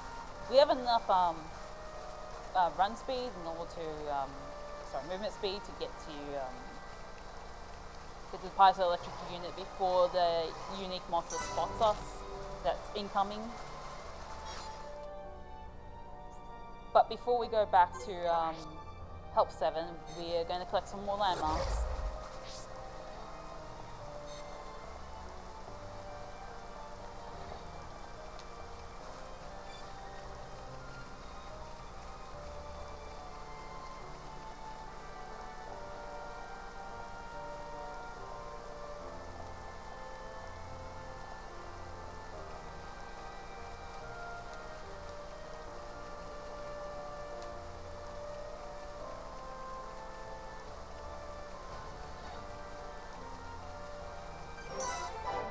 Now we got the landmark that we need. We go back to Hidden Machina Village, or Junks, and we go up. Hopefully I don't talk to the wrong dude. Okay, good. If I talk to the guy on the left, he gives you a quest. That's really annoying.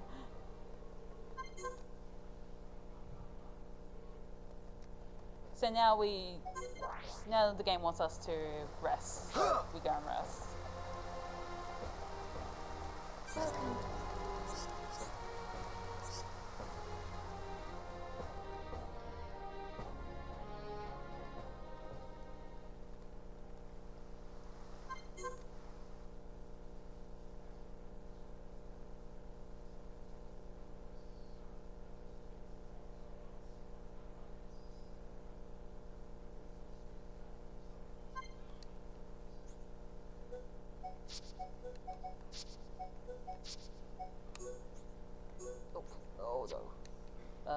I changed that first attack plus for back attack plus, and for 7 I give her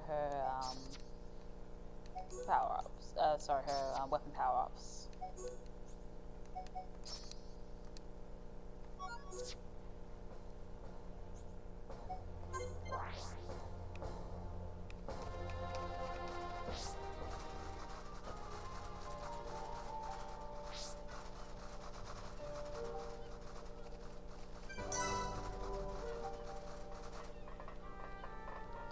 So we're leaving the Fallen Arm and going to we're going to enter the Mechonis, which is the other Great Titan that is part of this world.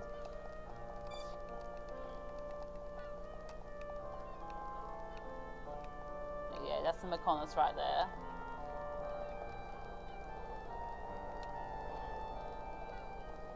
So this game expects us to wait for the bulkhead to open, but because of the landmark warping, we can just let it open like this. It takes a good, like a solid 20 seconds for that to open. So I'd rather skip that animation.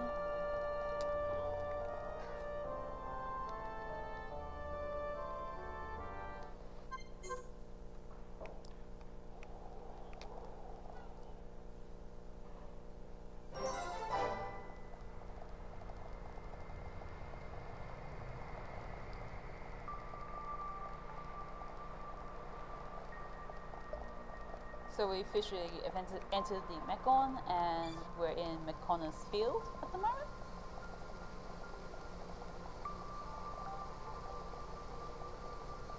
This is one of the most challenging areas in the platforming sense in the speedrun. So if you thought the Ether Mine Jump was the last platforming that we do in the game, you'll be completely mistaken.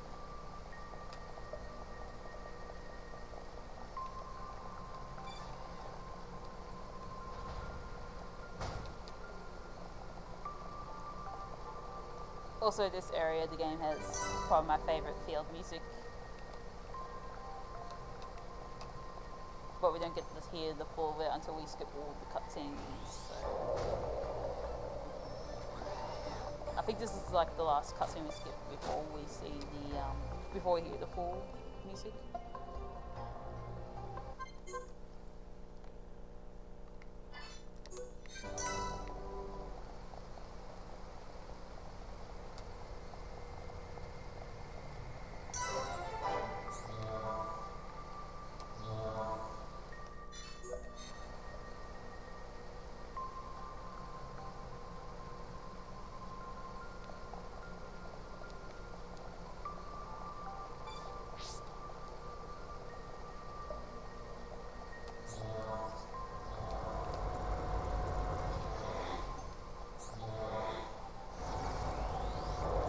Oh, also the camera can be a bit janky, I'm sorry.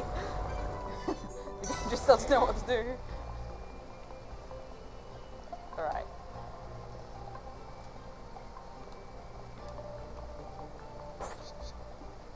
Also, I like some of the names here. There was one called Moist, Trick, Grunt.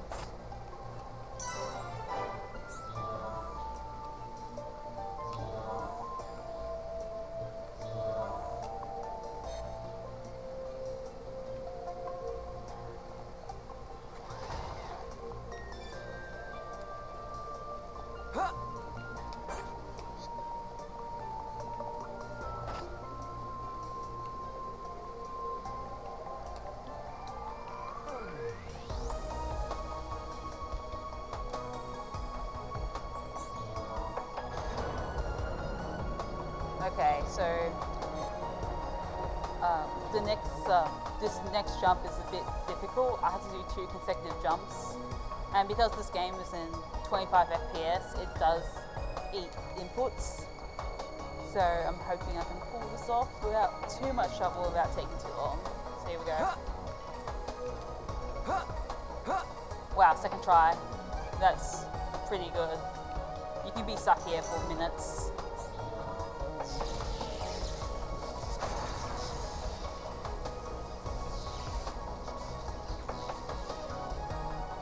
Although I have to be careful not to fall off the edge here, because I've done that once. That made me pretty sad. Okay, good, I didn't fall off.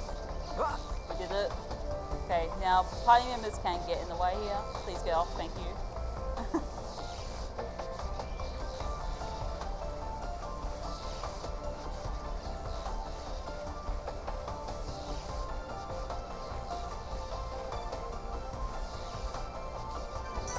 But yeah, that saves at least like 2 minutes going around that jump.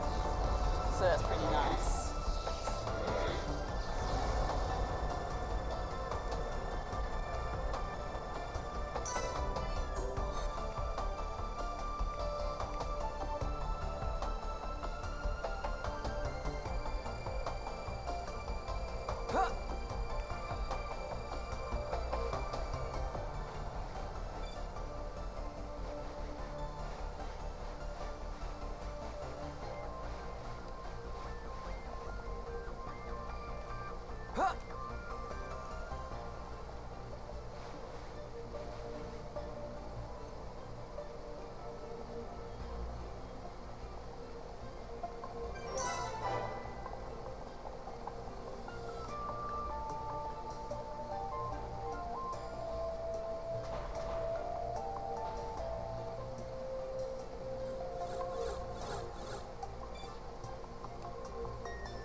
So that enemy that's looking at the switch that I need to get to is a unique monster.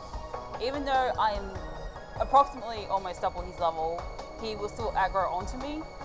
So that means I need to find a way to avoid him. There is a way, but the angle is a little bit weird, so hopefully I get it.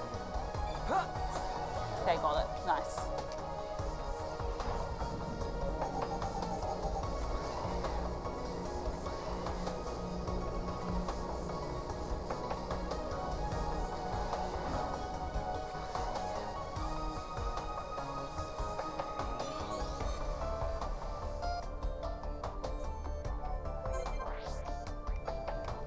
So these escalators are much faster than the ones in the upper one, so we just keep on jumping on them. We want to time our jump though, so we can get the most distance at the end.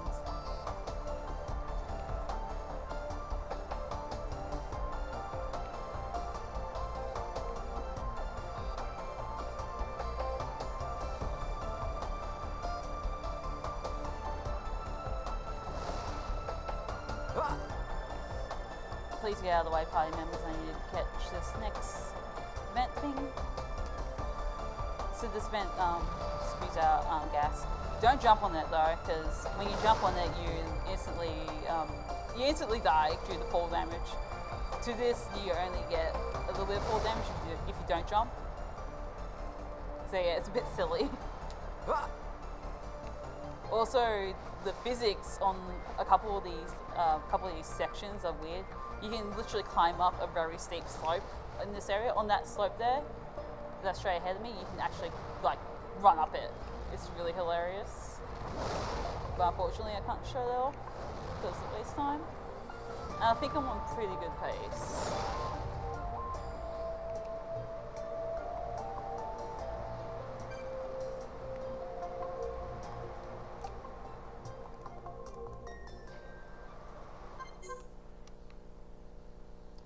So that cutscene had Charlotte reminisce over her fiance, Godot.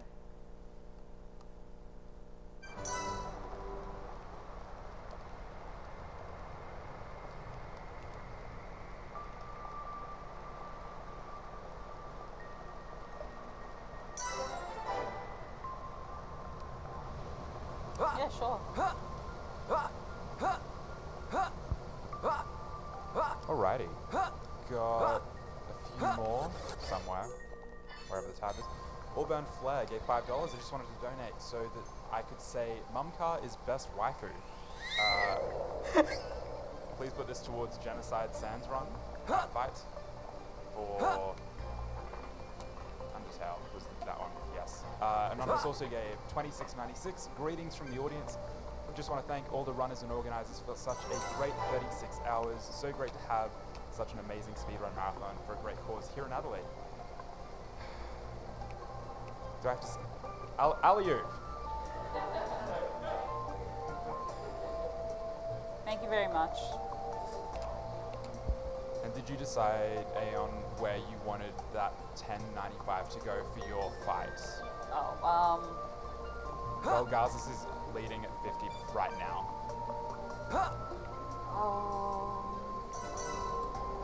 Maybe towards Apathy. Apathy? Cool. Yeah.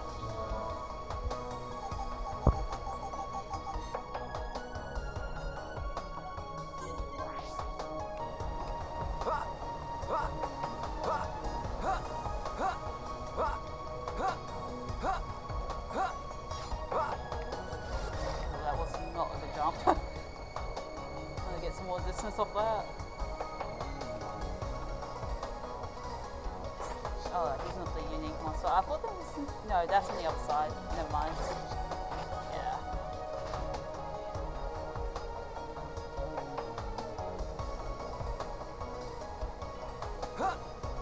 Oh, whoa! Okay. That's new. Oh, okay.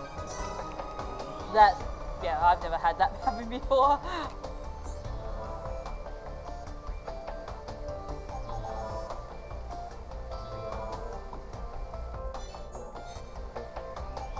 Going to switch to nighttime here, I believe. We're close to it. Let's switch nighttime here. Yeah. So, I was gonna say I was on decent pace here. Yeah, I'm still on decent pace because of that quick jump. Never mind.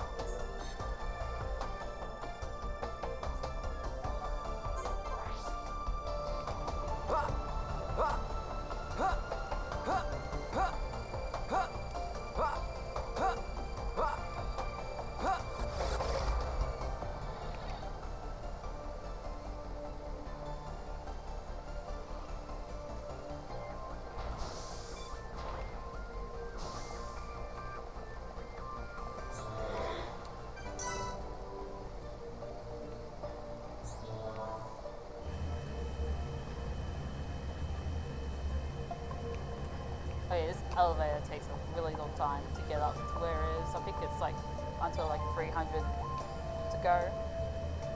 Or maybe 280, I can't remember exactly. Oh god, the camera. Just please, camera.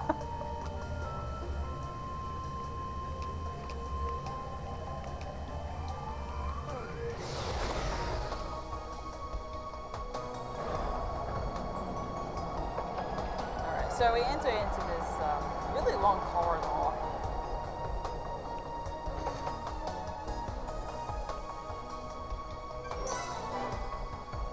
Oh yeah, and this is like the point where if you haven't done everything in Sword Valley and Galahad Fortress, you lose access to it the moment you hit this cutscene. So this is actually a boss fight. So it turns out Charlotte's fiance has been transformed into a mechon, and he's fighting against us. So we also have Earthcloak on, and that really helps with him not spotting us until now. He usually spots us way further down. You don't take cover.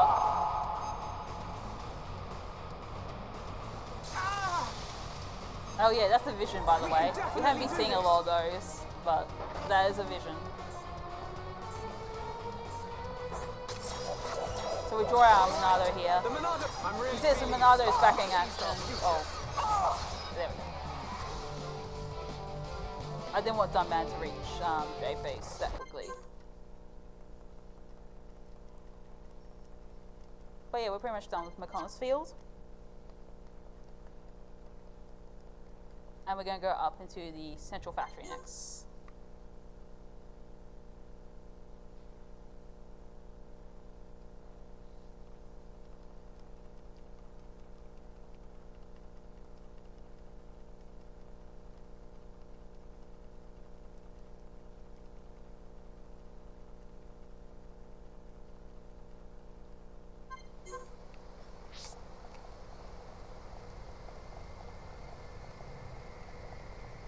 So the reason why we're going through the central factory is because Agel's sister, who's the main antagonist, and Agel's sister's Vinaya has told us to go to Agnigrapha to find the answers that we need about why Mykonos and Barnes are always fighting.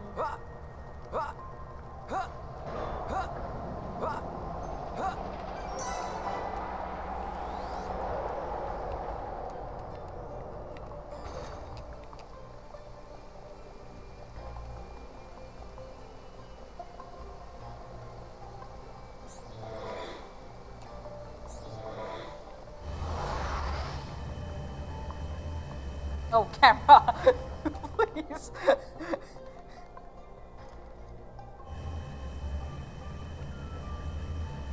I'm sorry that the camera can be really jank sometimes. So yeah, this is the central factory.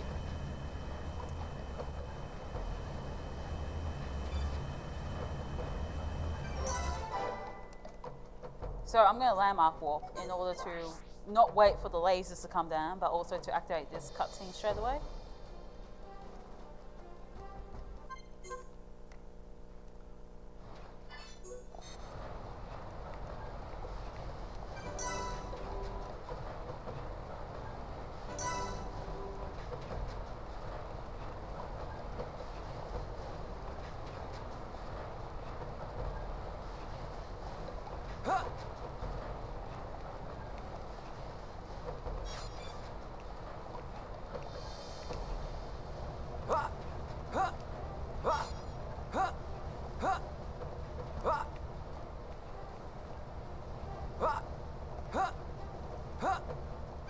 have to be careful on this particular thing. Alright. I can't. No! Oh! Yeah, I'm going to be sent back to that landmark. Yeah, the first landmark. Oh, whoa, whoa. There I am. Yeah, the cutscene puts me straight up there, but the landmark puts me there. So I have to go through all that section again. So yeah, that's what happens when you die. Yeah.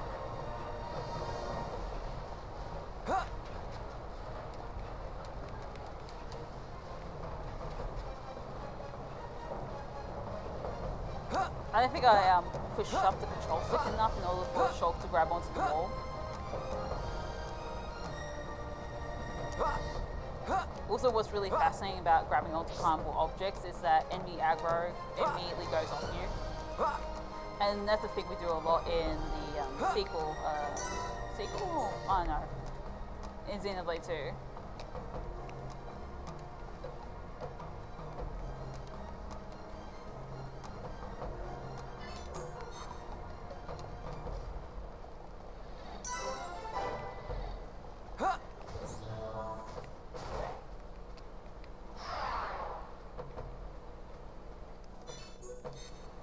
Alright, for some reason we have to wait for these enemies to come out, even though I don't really care about them.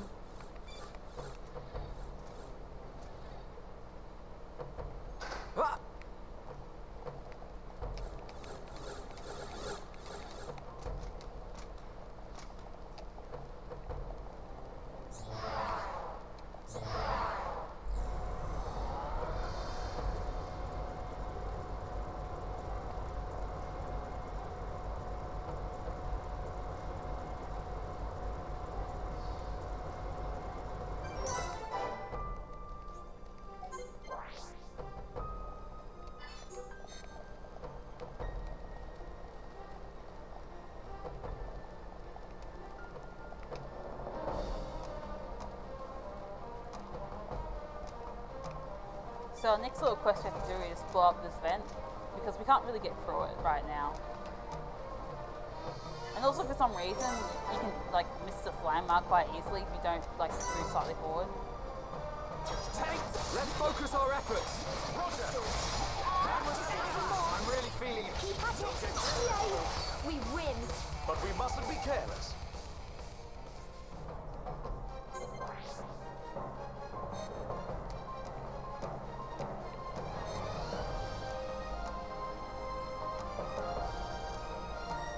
So one of the saddest things about the New Game Plus category is you don't get to hear one of the best battle themes ever, which is Mechanical Rhythm. Barely get to hear it. No problem at all. Oh, let me touch that, thank you.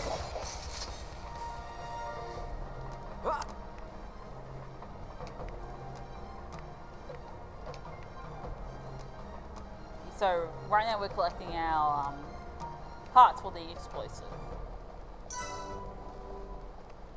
that we need to progress through the game. So the moment you attack the middle guy, the other two enemies aggro onto you, so we just use backslash to take them both out. Nice job. Take this. Yay! We win. Nice job. Not bad. Not bad at all. Come on! All right. I'm feeling it.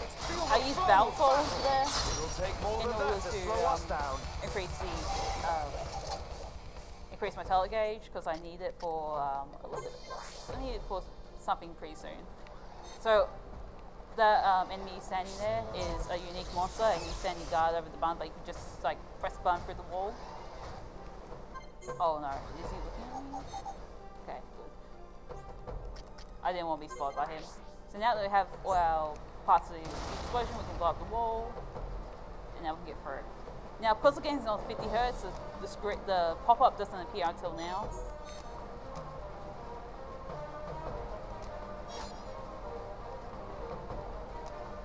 Okay, please. The camera is really bad here, so I can easily fall off.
Alright, so this is our final fight in the central factory. Ooh, I'm a little bit behind. Usually that daytime thing only appears in the next area. Right, We can so definitely do this. this. I'm really feeling it. Steel flash. You can do it. Try and Electric. Yeah. All together now. Right. Like that. Dunban. Fiora, that's great. Thank you, Dunban. All right, I'm feeling it. Good job, everyone. Let's press on. We've definitely gotten stronger.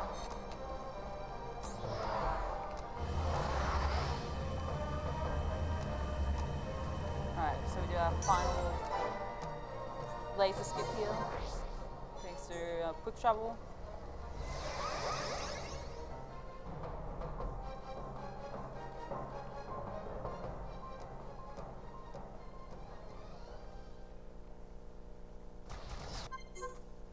Dang, we didn't get to hear him say advance. He has quite a funny voice.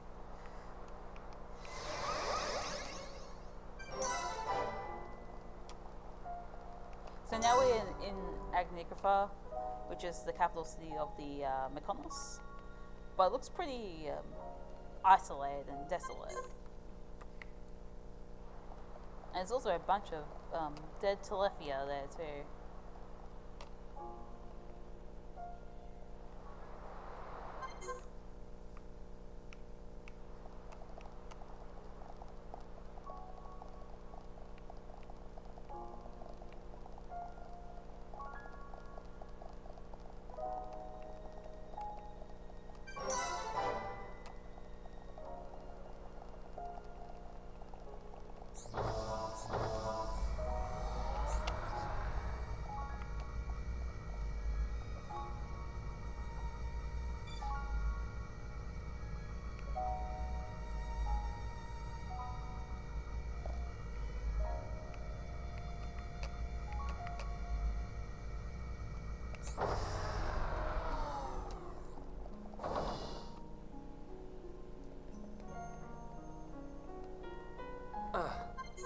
Yeah, Shulk does sound in that cutscene. Ugh.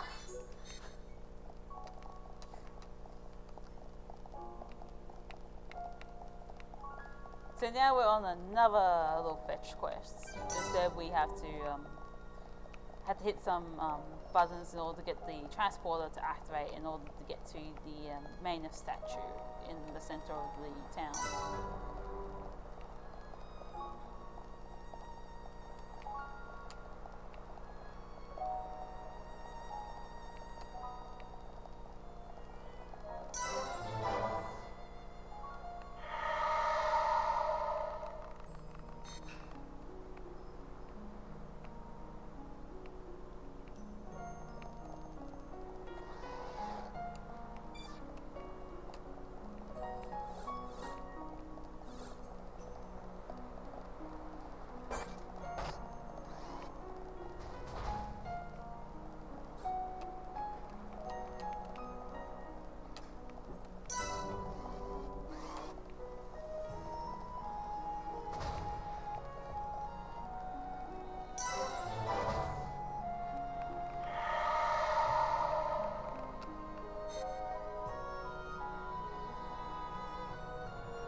Really pouring out there.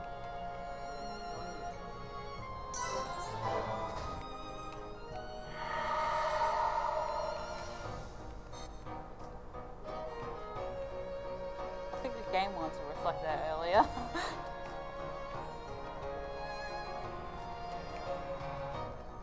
Oh, please land this. Oh, thank goodness. You could, yeah. That jump can be a little bit finicky sometimes.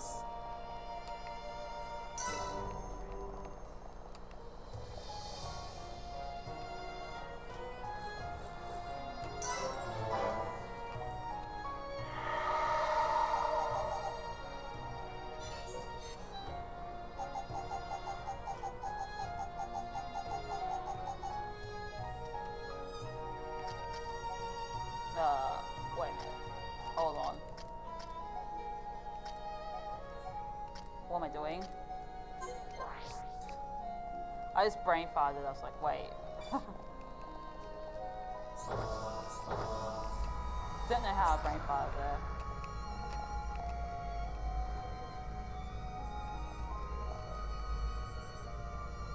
there. No, brain farted.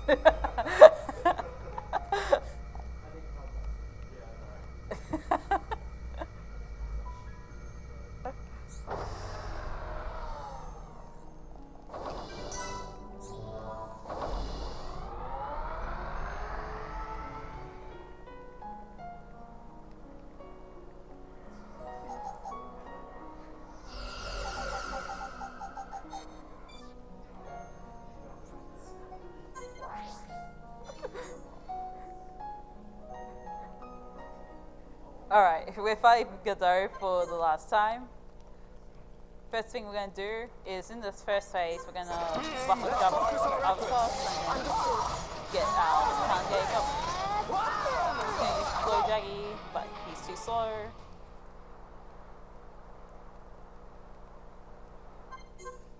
Now for the second phase of the fight. Let's focus our efforts. Okay, guys. Now we're pulling together. I'm really feeling it.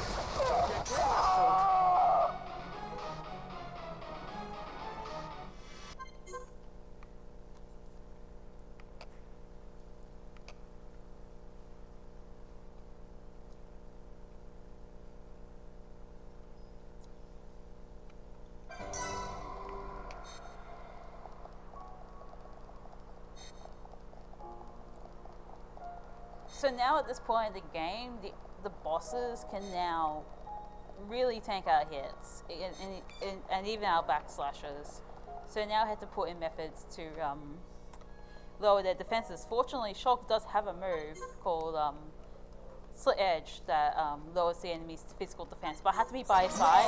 And also Egil is really aggro towards Shulk. Understandably, he is pretty angry at Shulk. Please get the aggro off me, thanks. Keep at it.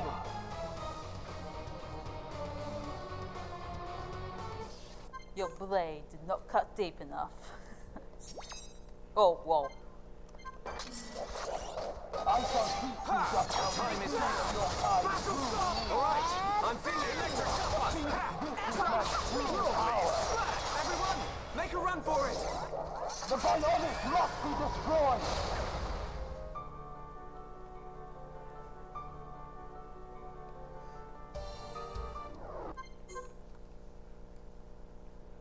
So we get beaten up by Yaldabaoth, even though we clearly did not get beaten up by Yaldabaoth. And now the Mechonis has come back to life. This huge titan has now come back to life, and we have to deal with it pretty quickly, otherwise our Bionis is pretty much screwed. So we're just gonna go straight in there.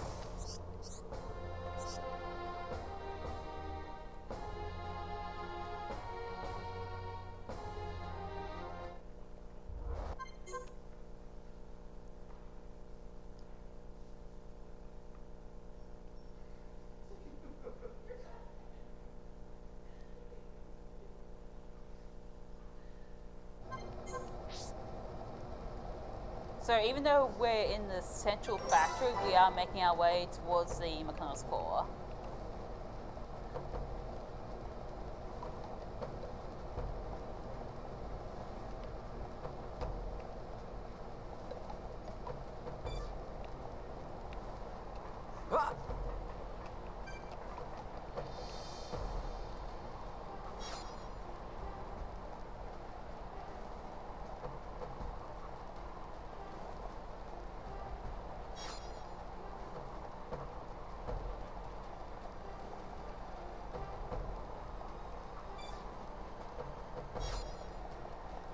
It's very hard to avoid these collectibles. You're on a very thin platform and I don't want to fall off.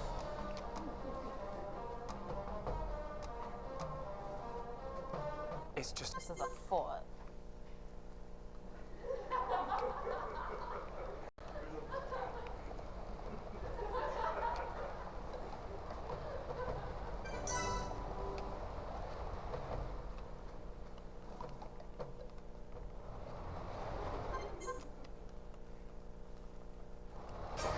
Let's focus our efforts.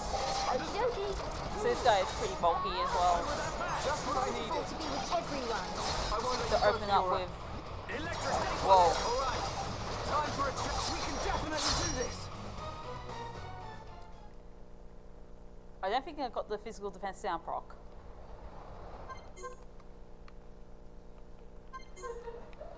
Alright, now we're going to come up into the most random fight of the run, which is Yalabov. It does have a really cool cutscene vision, so... Sir?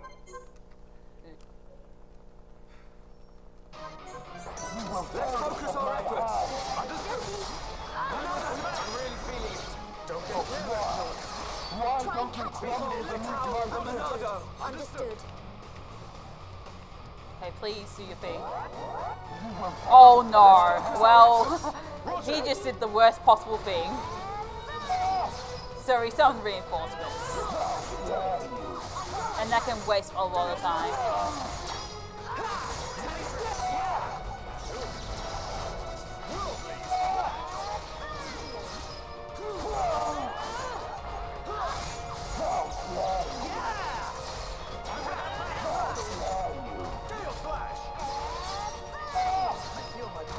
So you do want your party to come towards you. And yeah, now he's wasting more time by using size and needs to use weakness model or something like that. Or strength model.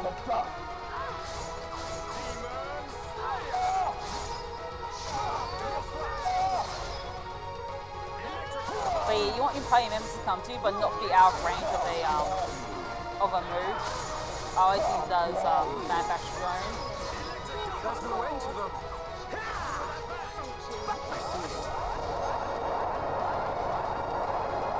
Also, yeah, this vision is pretty cool. You see how screwed the balance is. We can definitely do this. Fiora. Yeah. So you have 2 minutes until you lose the fight, basically. More enemy. Split edge. Electric gutbuster. Steel strike. Tempest kick. Backslash. Monado, lend us your power. Please. Okay. Well. So. Shulker's dead. We won't be using him anymore.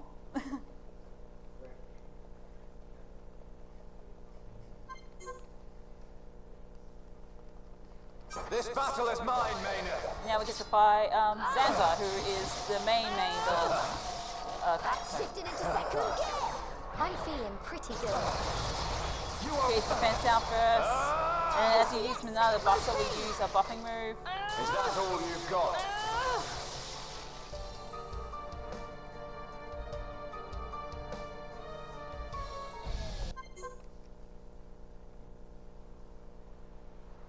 So our new character is now Ryan. We get to play as Ryan for the rest of the game.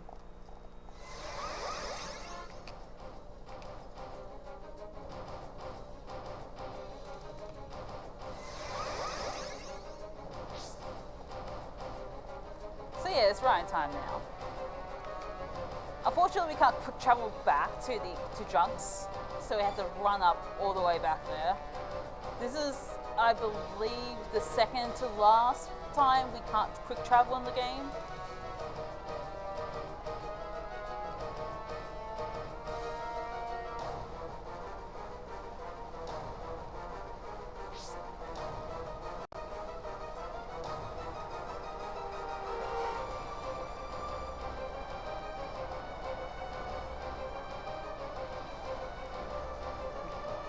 But basically what's happened right now is Zanza has revived the Bionis, and the Bionis is now going to destroy the Mechonis.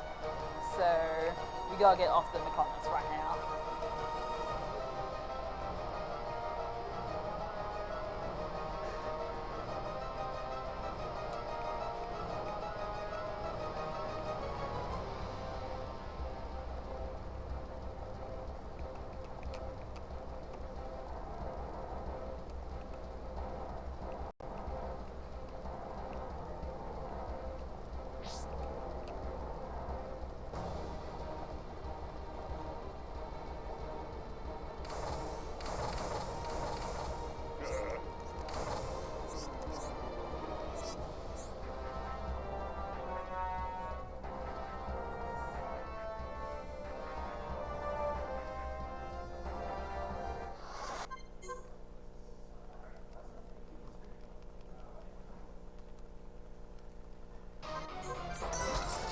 So this part here is a little bit weird.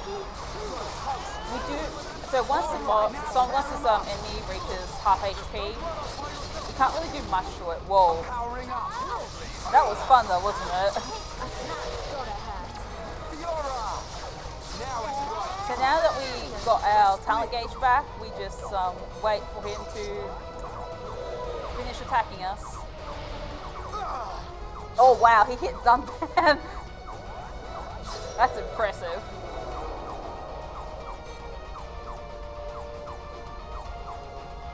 Look at my jumper is all the way back there. He got back up.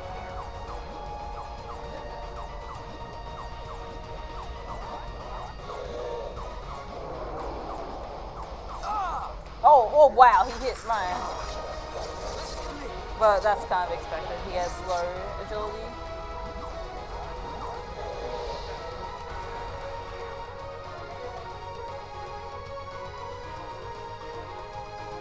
But sometimes the fight ends like 10 seconds later, and that's like really bad luck.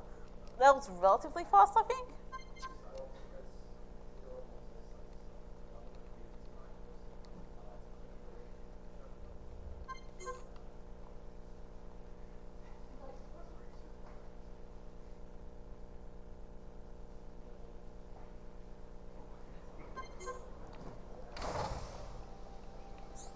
So yeah, now we're playing as Melia again.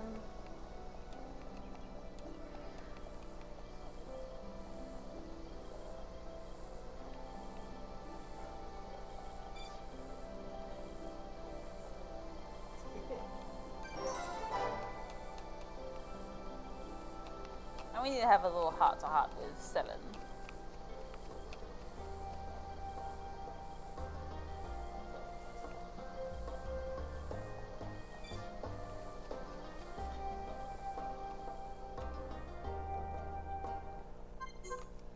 Yeah, and this is like the last point in the game. We can't quick travel. Once we get past this, once we run back to Junks, it's pretty much we can quick travel where we want to.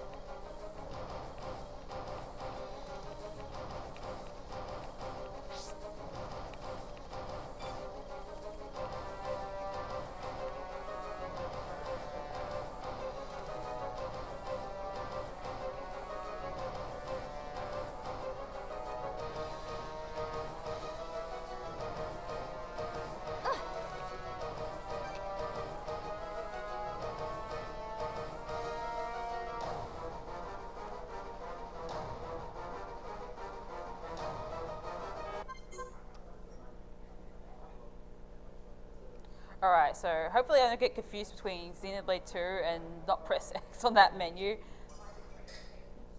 Because I don't really want Melia in my party, I want my full party back. Right. Go for this one! You're toast! Flash!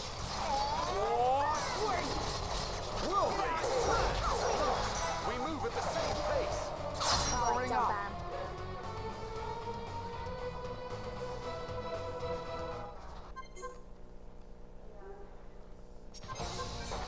Go for this one! I can do it!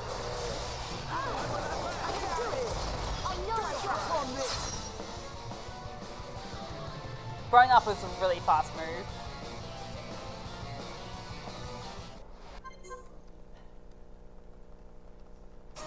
Go for this one!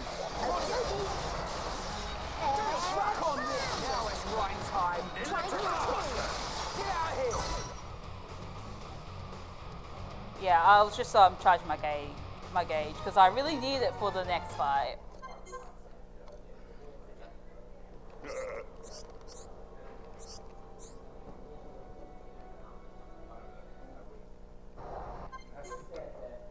So, do you remember the time where we entered the Bionis interior earlier in the game? Well, now we get to go back there again.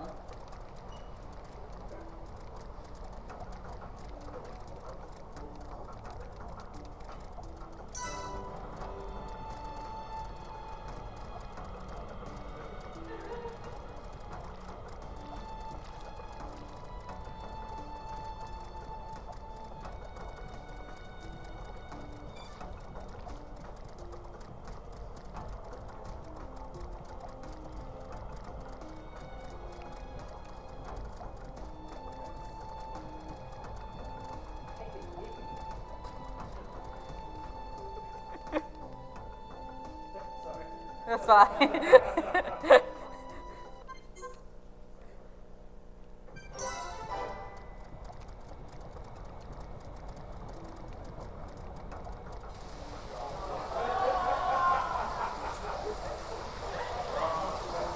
I want to know what's happening over there.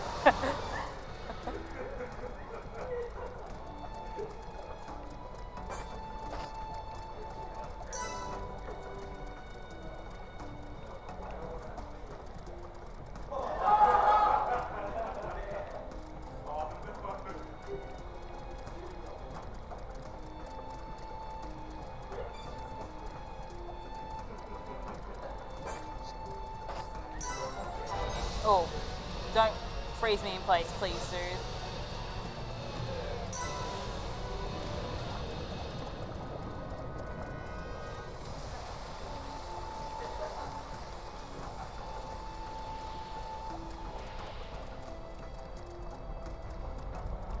Oh, if we wonder where we're going, we're literally going to the hard Bionis.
We're entering a heart. No big deal. So this fight here is usually pretty hard casual. We have a really cool strat for it though. So I hope you guys enjoy the cool strat. Enjoy this battle. For this For one. it will be You'll pay for your... You'll pay for your... Also, she does say you'll pay for your insolence a lot. Granted immortality. You'll pay for your insolence. No. That was pretty fast, so. I think she said it 4 times, so. I wasn't really counting, but I think she said it around that many times.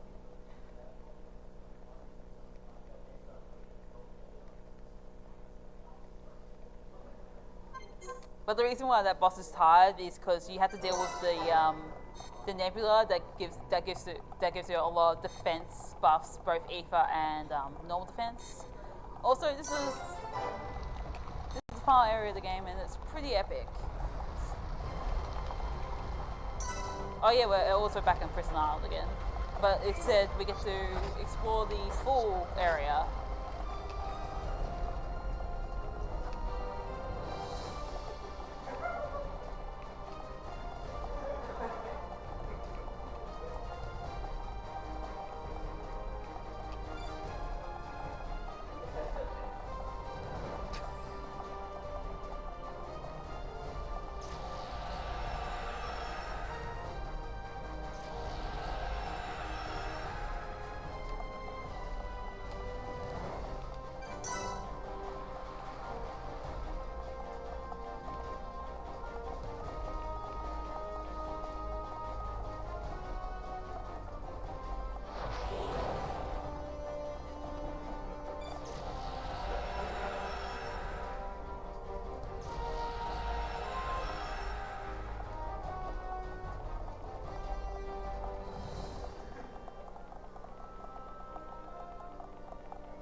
Oh yeah, I won't go behind this guy's back because of back attack up, I back can attack see plus this isn't 6. pushing you at all. Alright, comes up from here, yeah. Yeah, I'm turning up the heat. Don't get carried away, Ryan. Catch me. Boom! Oh, swing! No problem at all. I can see this isn't pushing you at all. Let's not lose our heads, though. Alright, I hope 7 doesn't get in my way. Alley-oop. All done, man. Alley-oop. 7? Oh my goodness. Alley-oop. Please! Alley-oop. At least get to hear more alley whoops.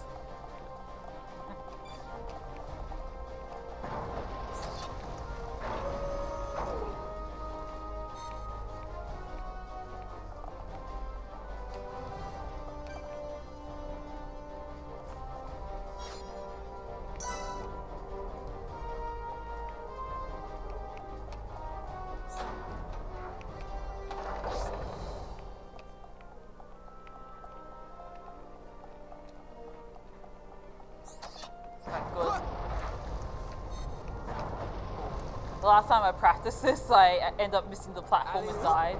But fortunately, I hit the button.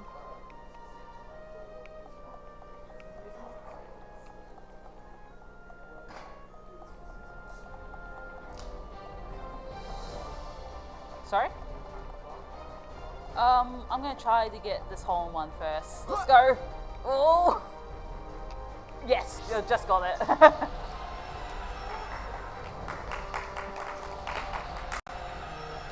Alright, now's a good time, plug.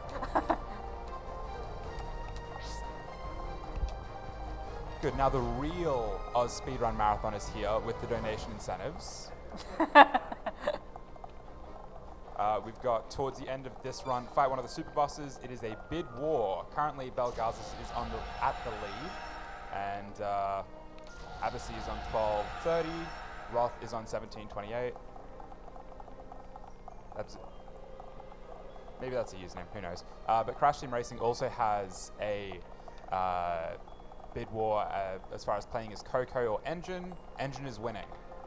So real talk, let's get Coco playing. So donate, please donate to Beyond Blue because they do awesome work for people suffering from depression and anxiety.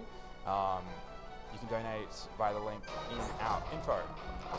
Yeah, Hey, I'm turning up the things heat. slip inside by that $3,500 mark during this run. It probably will go for the next 5 or 10 minutes. So be a team player, unlike the other Oz Speedrun Marathon. No?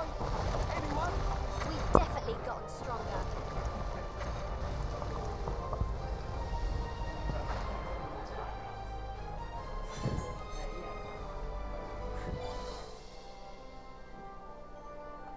Alright. This camera angle is terrible. Managed to make it through.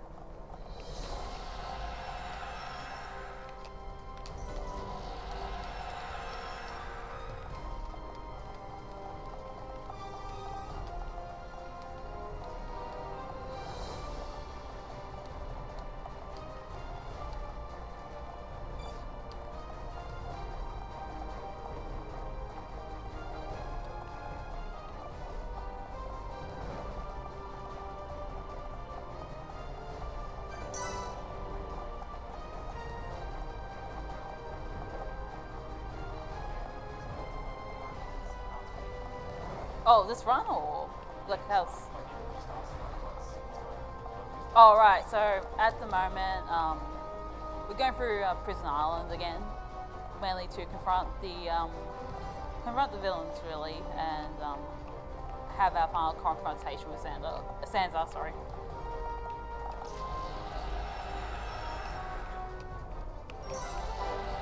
That's basically the plot right now.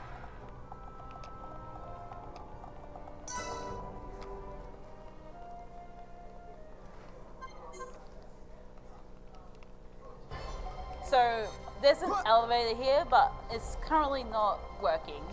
So we need to get that elevator working. And we have to go across this bridge. So I think one time my game crashed around here. I'm not sure whether it was a crash or what went wrong. But I crashed here during a PB attempt. And the unique moss as well as here. So in order to get him off our tail, because he does like end up flying all the way up. It is a flying enemy. Okay, please get off. Get off, please. Oh yeah, good, he got off. Sometimes he keeps on pursuing you. Please don't just suddenly fly up.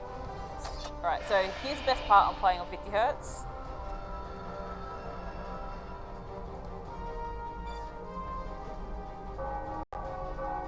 It finally lines up, but it takes its time. Also, it stuck out of the bell at one point, which is funny. And also, this thing with summoning, he takes a while to get down. But yeah, there's dragons. One of the super bosses is a dragon, if you want me to find another one.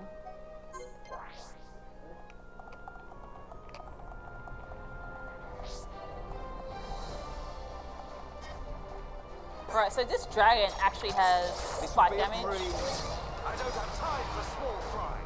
This should be easy. So he can body us. Suck on this. I'm powering up. What in the world of strife? Against the odds. Don't mess with the best. Right, let's keep going. Let's press on. Yes! So Seven got stuck on the elevator. I'm so cheesed. We won't be seeing her for a bit. Oh dang, no last alley up for the road. That's how we know it's not the run. Alright, so this cutscene, if you skip it, you automatically say no to this, but you have to say yes to this. Yes. And now we're at the point of no return. So basically, you can't save your game anymore. That's okay.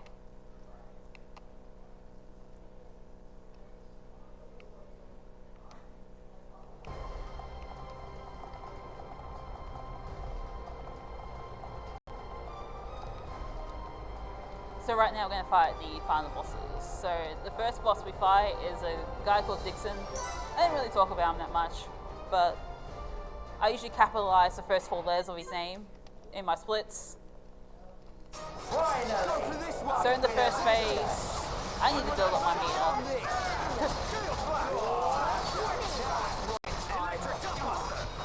Let's split. Time ain't over, kids.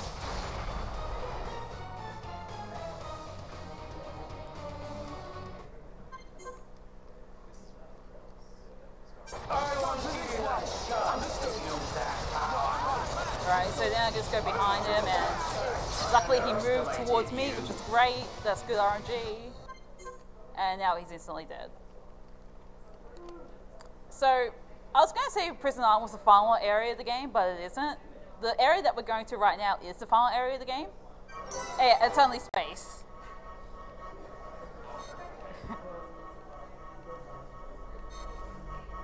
So yeah, once I finish walking, the run will end in like a minute. So the time is coming up pretty soon.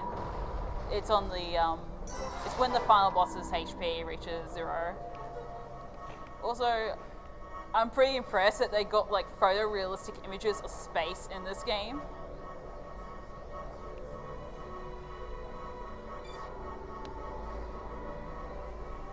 Oh, it's really pouring out there. Like, you can hear it against the building that we're in.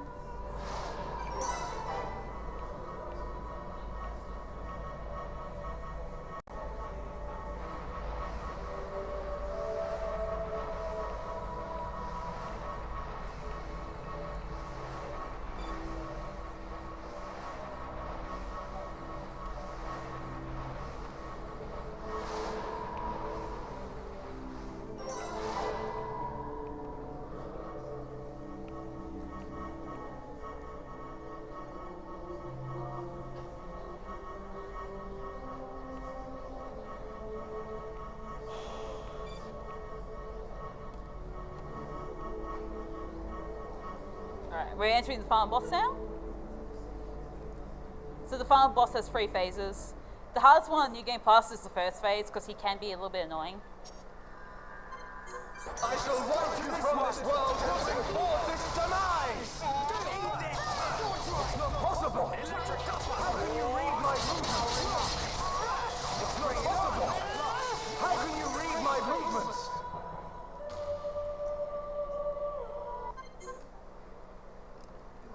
Alright, and time's coming, well, I'll tell you when time's coming up. But basically we just use this sword drive, magnum charge and sword drive. This phase has the most HP.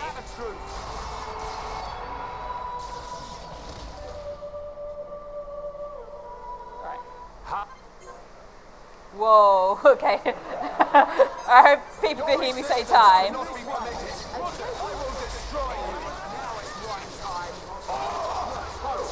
Alright, and time.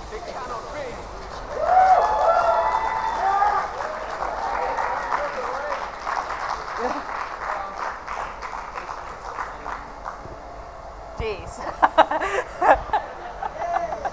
You may not be able to hear Shulk shout right now. Anyway, so what's the boss one that was Belzagus, right? Belzagus? Even gods are merely Yeah, okay. beings restricted to the Right, I'll limited go and power fight the super boss determined now. by providence. Yeah. The ending cutscene is really amazing in this game, but the super boss incentive was met, so we're going to go through that. Or super boss I'm going to fight. So super bosses in this game are basically enemies that are over the level cap.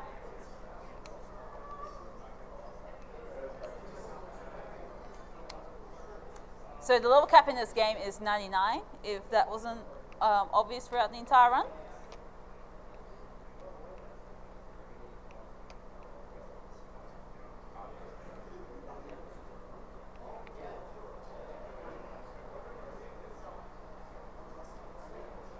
So we're going to go down to the Biospheres. We're going to switch up our party, because I really need Ricky.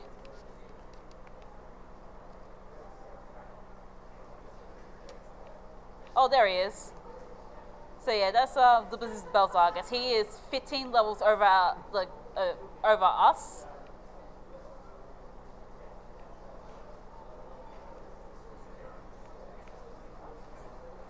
And normally he's more powerful in the Blizzard. And I find him technically the hardest super boss, mainly because he can wipe out your party. So I immediately do a Shadow Eye in order for him not to aggro onto me immediately. Instead he'll aggro onto Dunban. And he's already doing his vicious combo onto Dunban.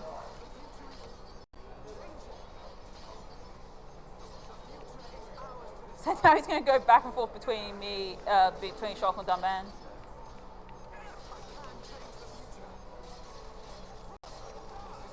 Oh! So I didn't have chain attack ready. I would be able to tank it a bit more easily. Please revive me. Oh, this is going to be very short-lived. Oh no. This turned pretty pear-shaped pretty fast. It's not over. It's not over yet, Dunban. Apologies.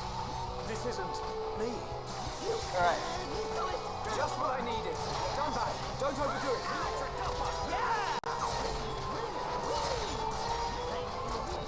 Shadow Eye. How's that? So in order to keep our affinity high and tension high, I need to keep on nailing these quick time events during the fight. This isn't going well. Thank you, So am I going to die again? No, it's good. Yeah, Dunban, go for it. So I won't put Monado armor on. It's really important for this boss because he can suddenly wipe the party. What? I feel my power returning to me. Yeah! Ooh, magnificent attack! Everyone, let's go!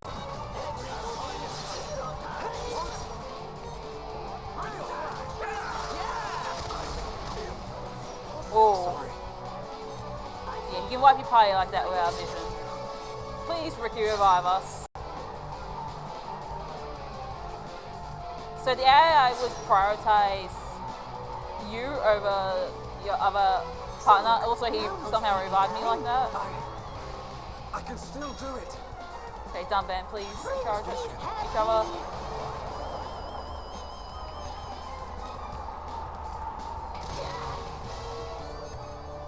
We can definitely do this.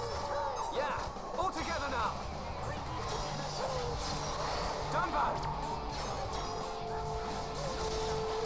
Don't let it get to you. Let's do this.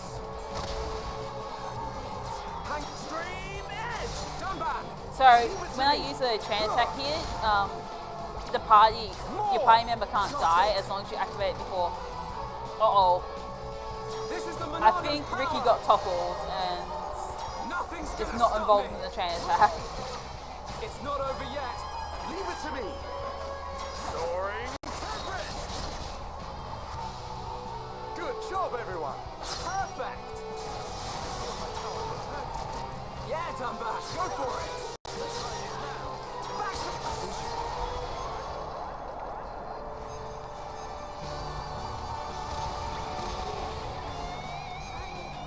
We can definitely do this.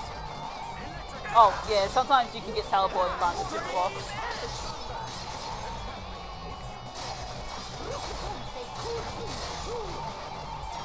Done that. Don't overdo it. Electric dose time has come. Roger. All systems go.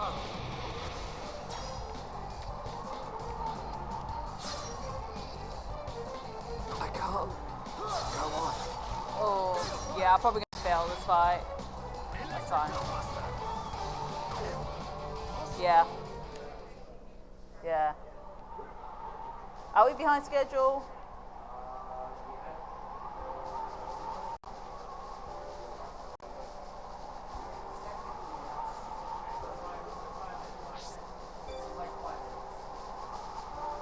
Do you want me to try again? Or yeah, sure, try again. Okay. Yeah, so as you can see, this super boss can body you pretty easily.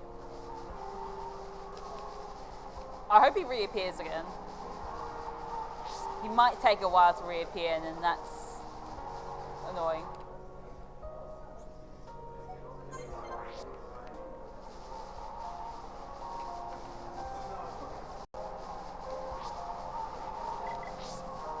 I'm going to turn back the clock here so I have more time to fight him during night.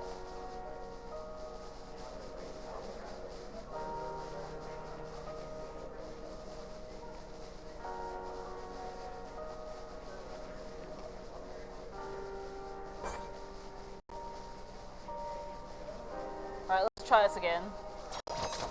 Looks like we don't have a choice. This one will take some time to bring down. No. Thank you. Now's perfect for a chain attack. I was born ready. Lovely. Shadow Eye. Stay calm. Stay focused. Yeah. Really? Light heal. Yeah. Electric double. Backslash.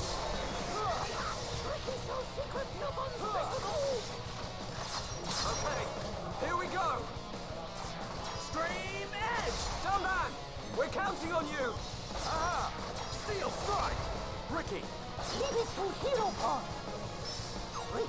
So use happy to get, regain a bit of my party gauge. My turn. Nothing's gonna stop me. Push on. It's not over yet. Leave it to me. Soaring. Time is coming. Timing is everything. Remember that. Perfect. Oh no, he's aggro still on me. I might actually die. You may be right, Ricky. I can't. Yep.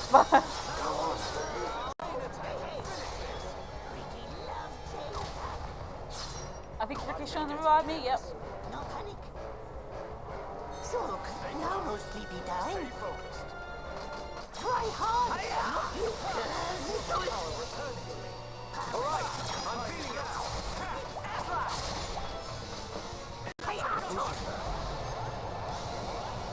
do. Mountain Stomp. So that attack can have the potential to wipe your party if a vision doesn't. Whoa. Okay, game. If a vision doesn't happen, you can warn your allies, but Shulk has a lot of ways to deal with. Oh crap! I did not react in time well. I could not hear the thing. Ricky, please. You're really getting hungry. Stay strong. Okay.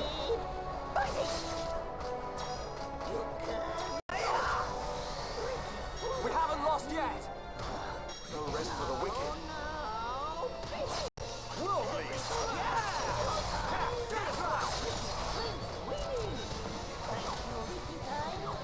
Born in a world of strife.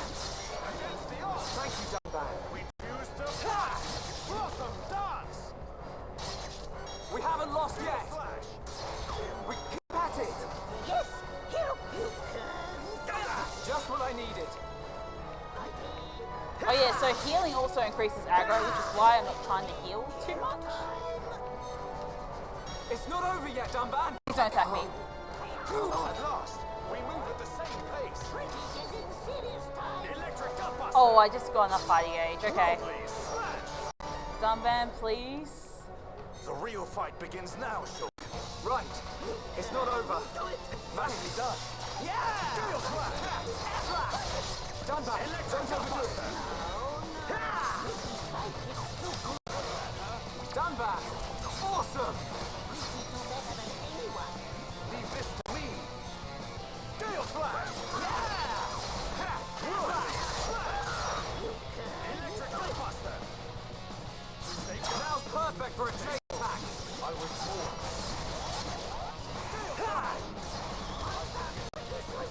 I see it.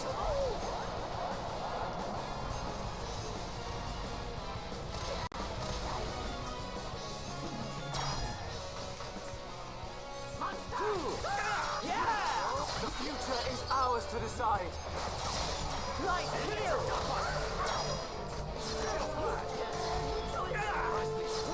Okay. Not good. Right, got it. Dunban! Aha! Steel strike! Ricky! Hereupon beat enemy good. Ricky's sidekicks do again.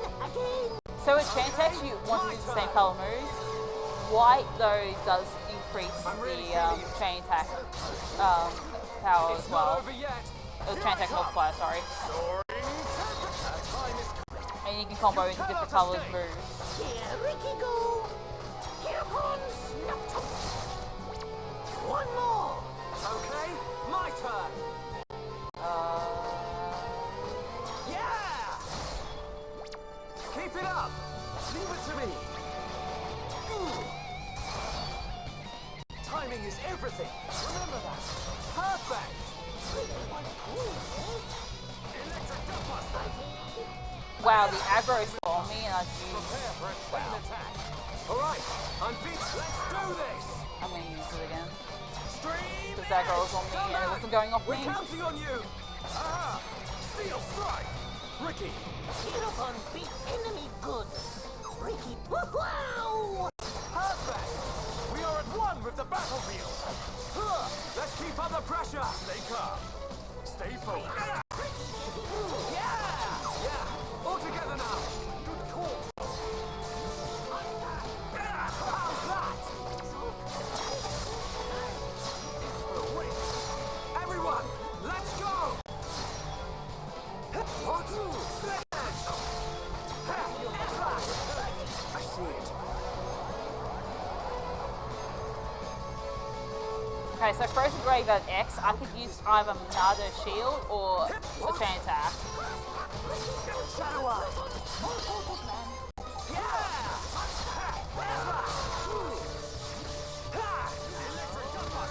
Take this. Stream Edge. Okay. But yeah, Frozen Graveyard X is a really fast attack. Stream. Well, that comes out really fast. Dunban, we're counting on you. If I get Here we go. a really good chain attack going, I might be able to kill him. Again. Okay, my turn. Monado, faster. Keep it up. Leave it to me. Okay, time to use the exciting move. Yeah, Born why in a world not? of struggle, the power of the Monado. Choose to fight. Blossom dance. More. Here we go. One more. Okay, my turn. Keep it up. Ah, I'll cut you all to shreds. More. Aeon beat enemy good. You have 30. One more. Wow, this is Okay, continuing. my turn. What's going on? Shadow Eye. Not bad. Just like old times. Oh, a blizzard just pops up. So the blizzard build Zargus is stronger than the blizzard because he can inflict status afflictions onto you. Done back. Don't overdo it. Let's keep up the prep. We can definitely do this. Yeah. But I got debuff resist gems on, so I don't have to worry about. Whoa! I might have to worry about this though. We haven't lost yet. Get a hold of yourself. We're the best. Hey! Let's see what we get. Choose one. Alright. Anyway, thank you all for watching. Please absolutely donate to Beyond Blue. Beyond Blue is an absolutely wonderful charity. And did we smash the goal? Well, we're still 300 off. So let's try and smash it in the next one, hey? I think next one is, yeah, CTR, Crash Team Racing, yeah. So, yeah, thanks for watching everyone, and hopefully you guys enjoy CTR. Just before you go, Aeon, we have a $5.61 donation from Red Iron 1992. It says, "Hey Aeon, great job with the run. I can't give much of my current situation, but it's a great cause. I'm still dealing with similar issues myself. Best of luck with the weekend part as well. Put towards Aeon's choice for incentive."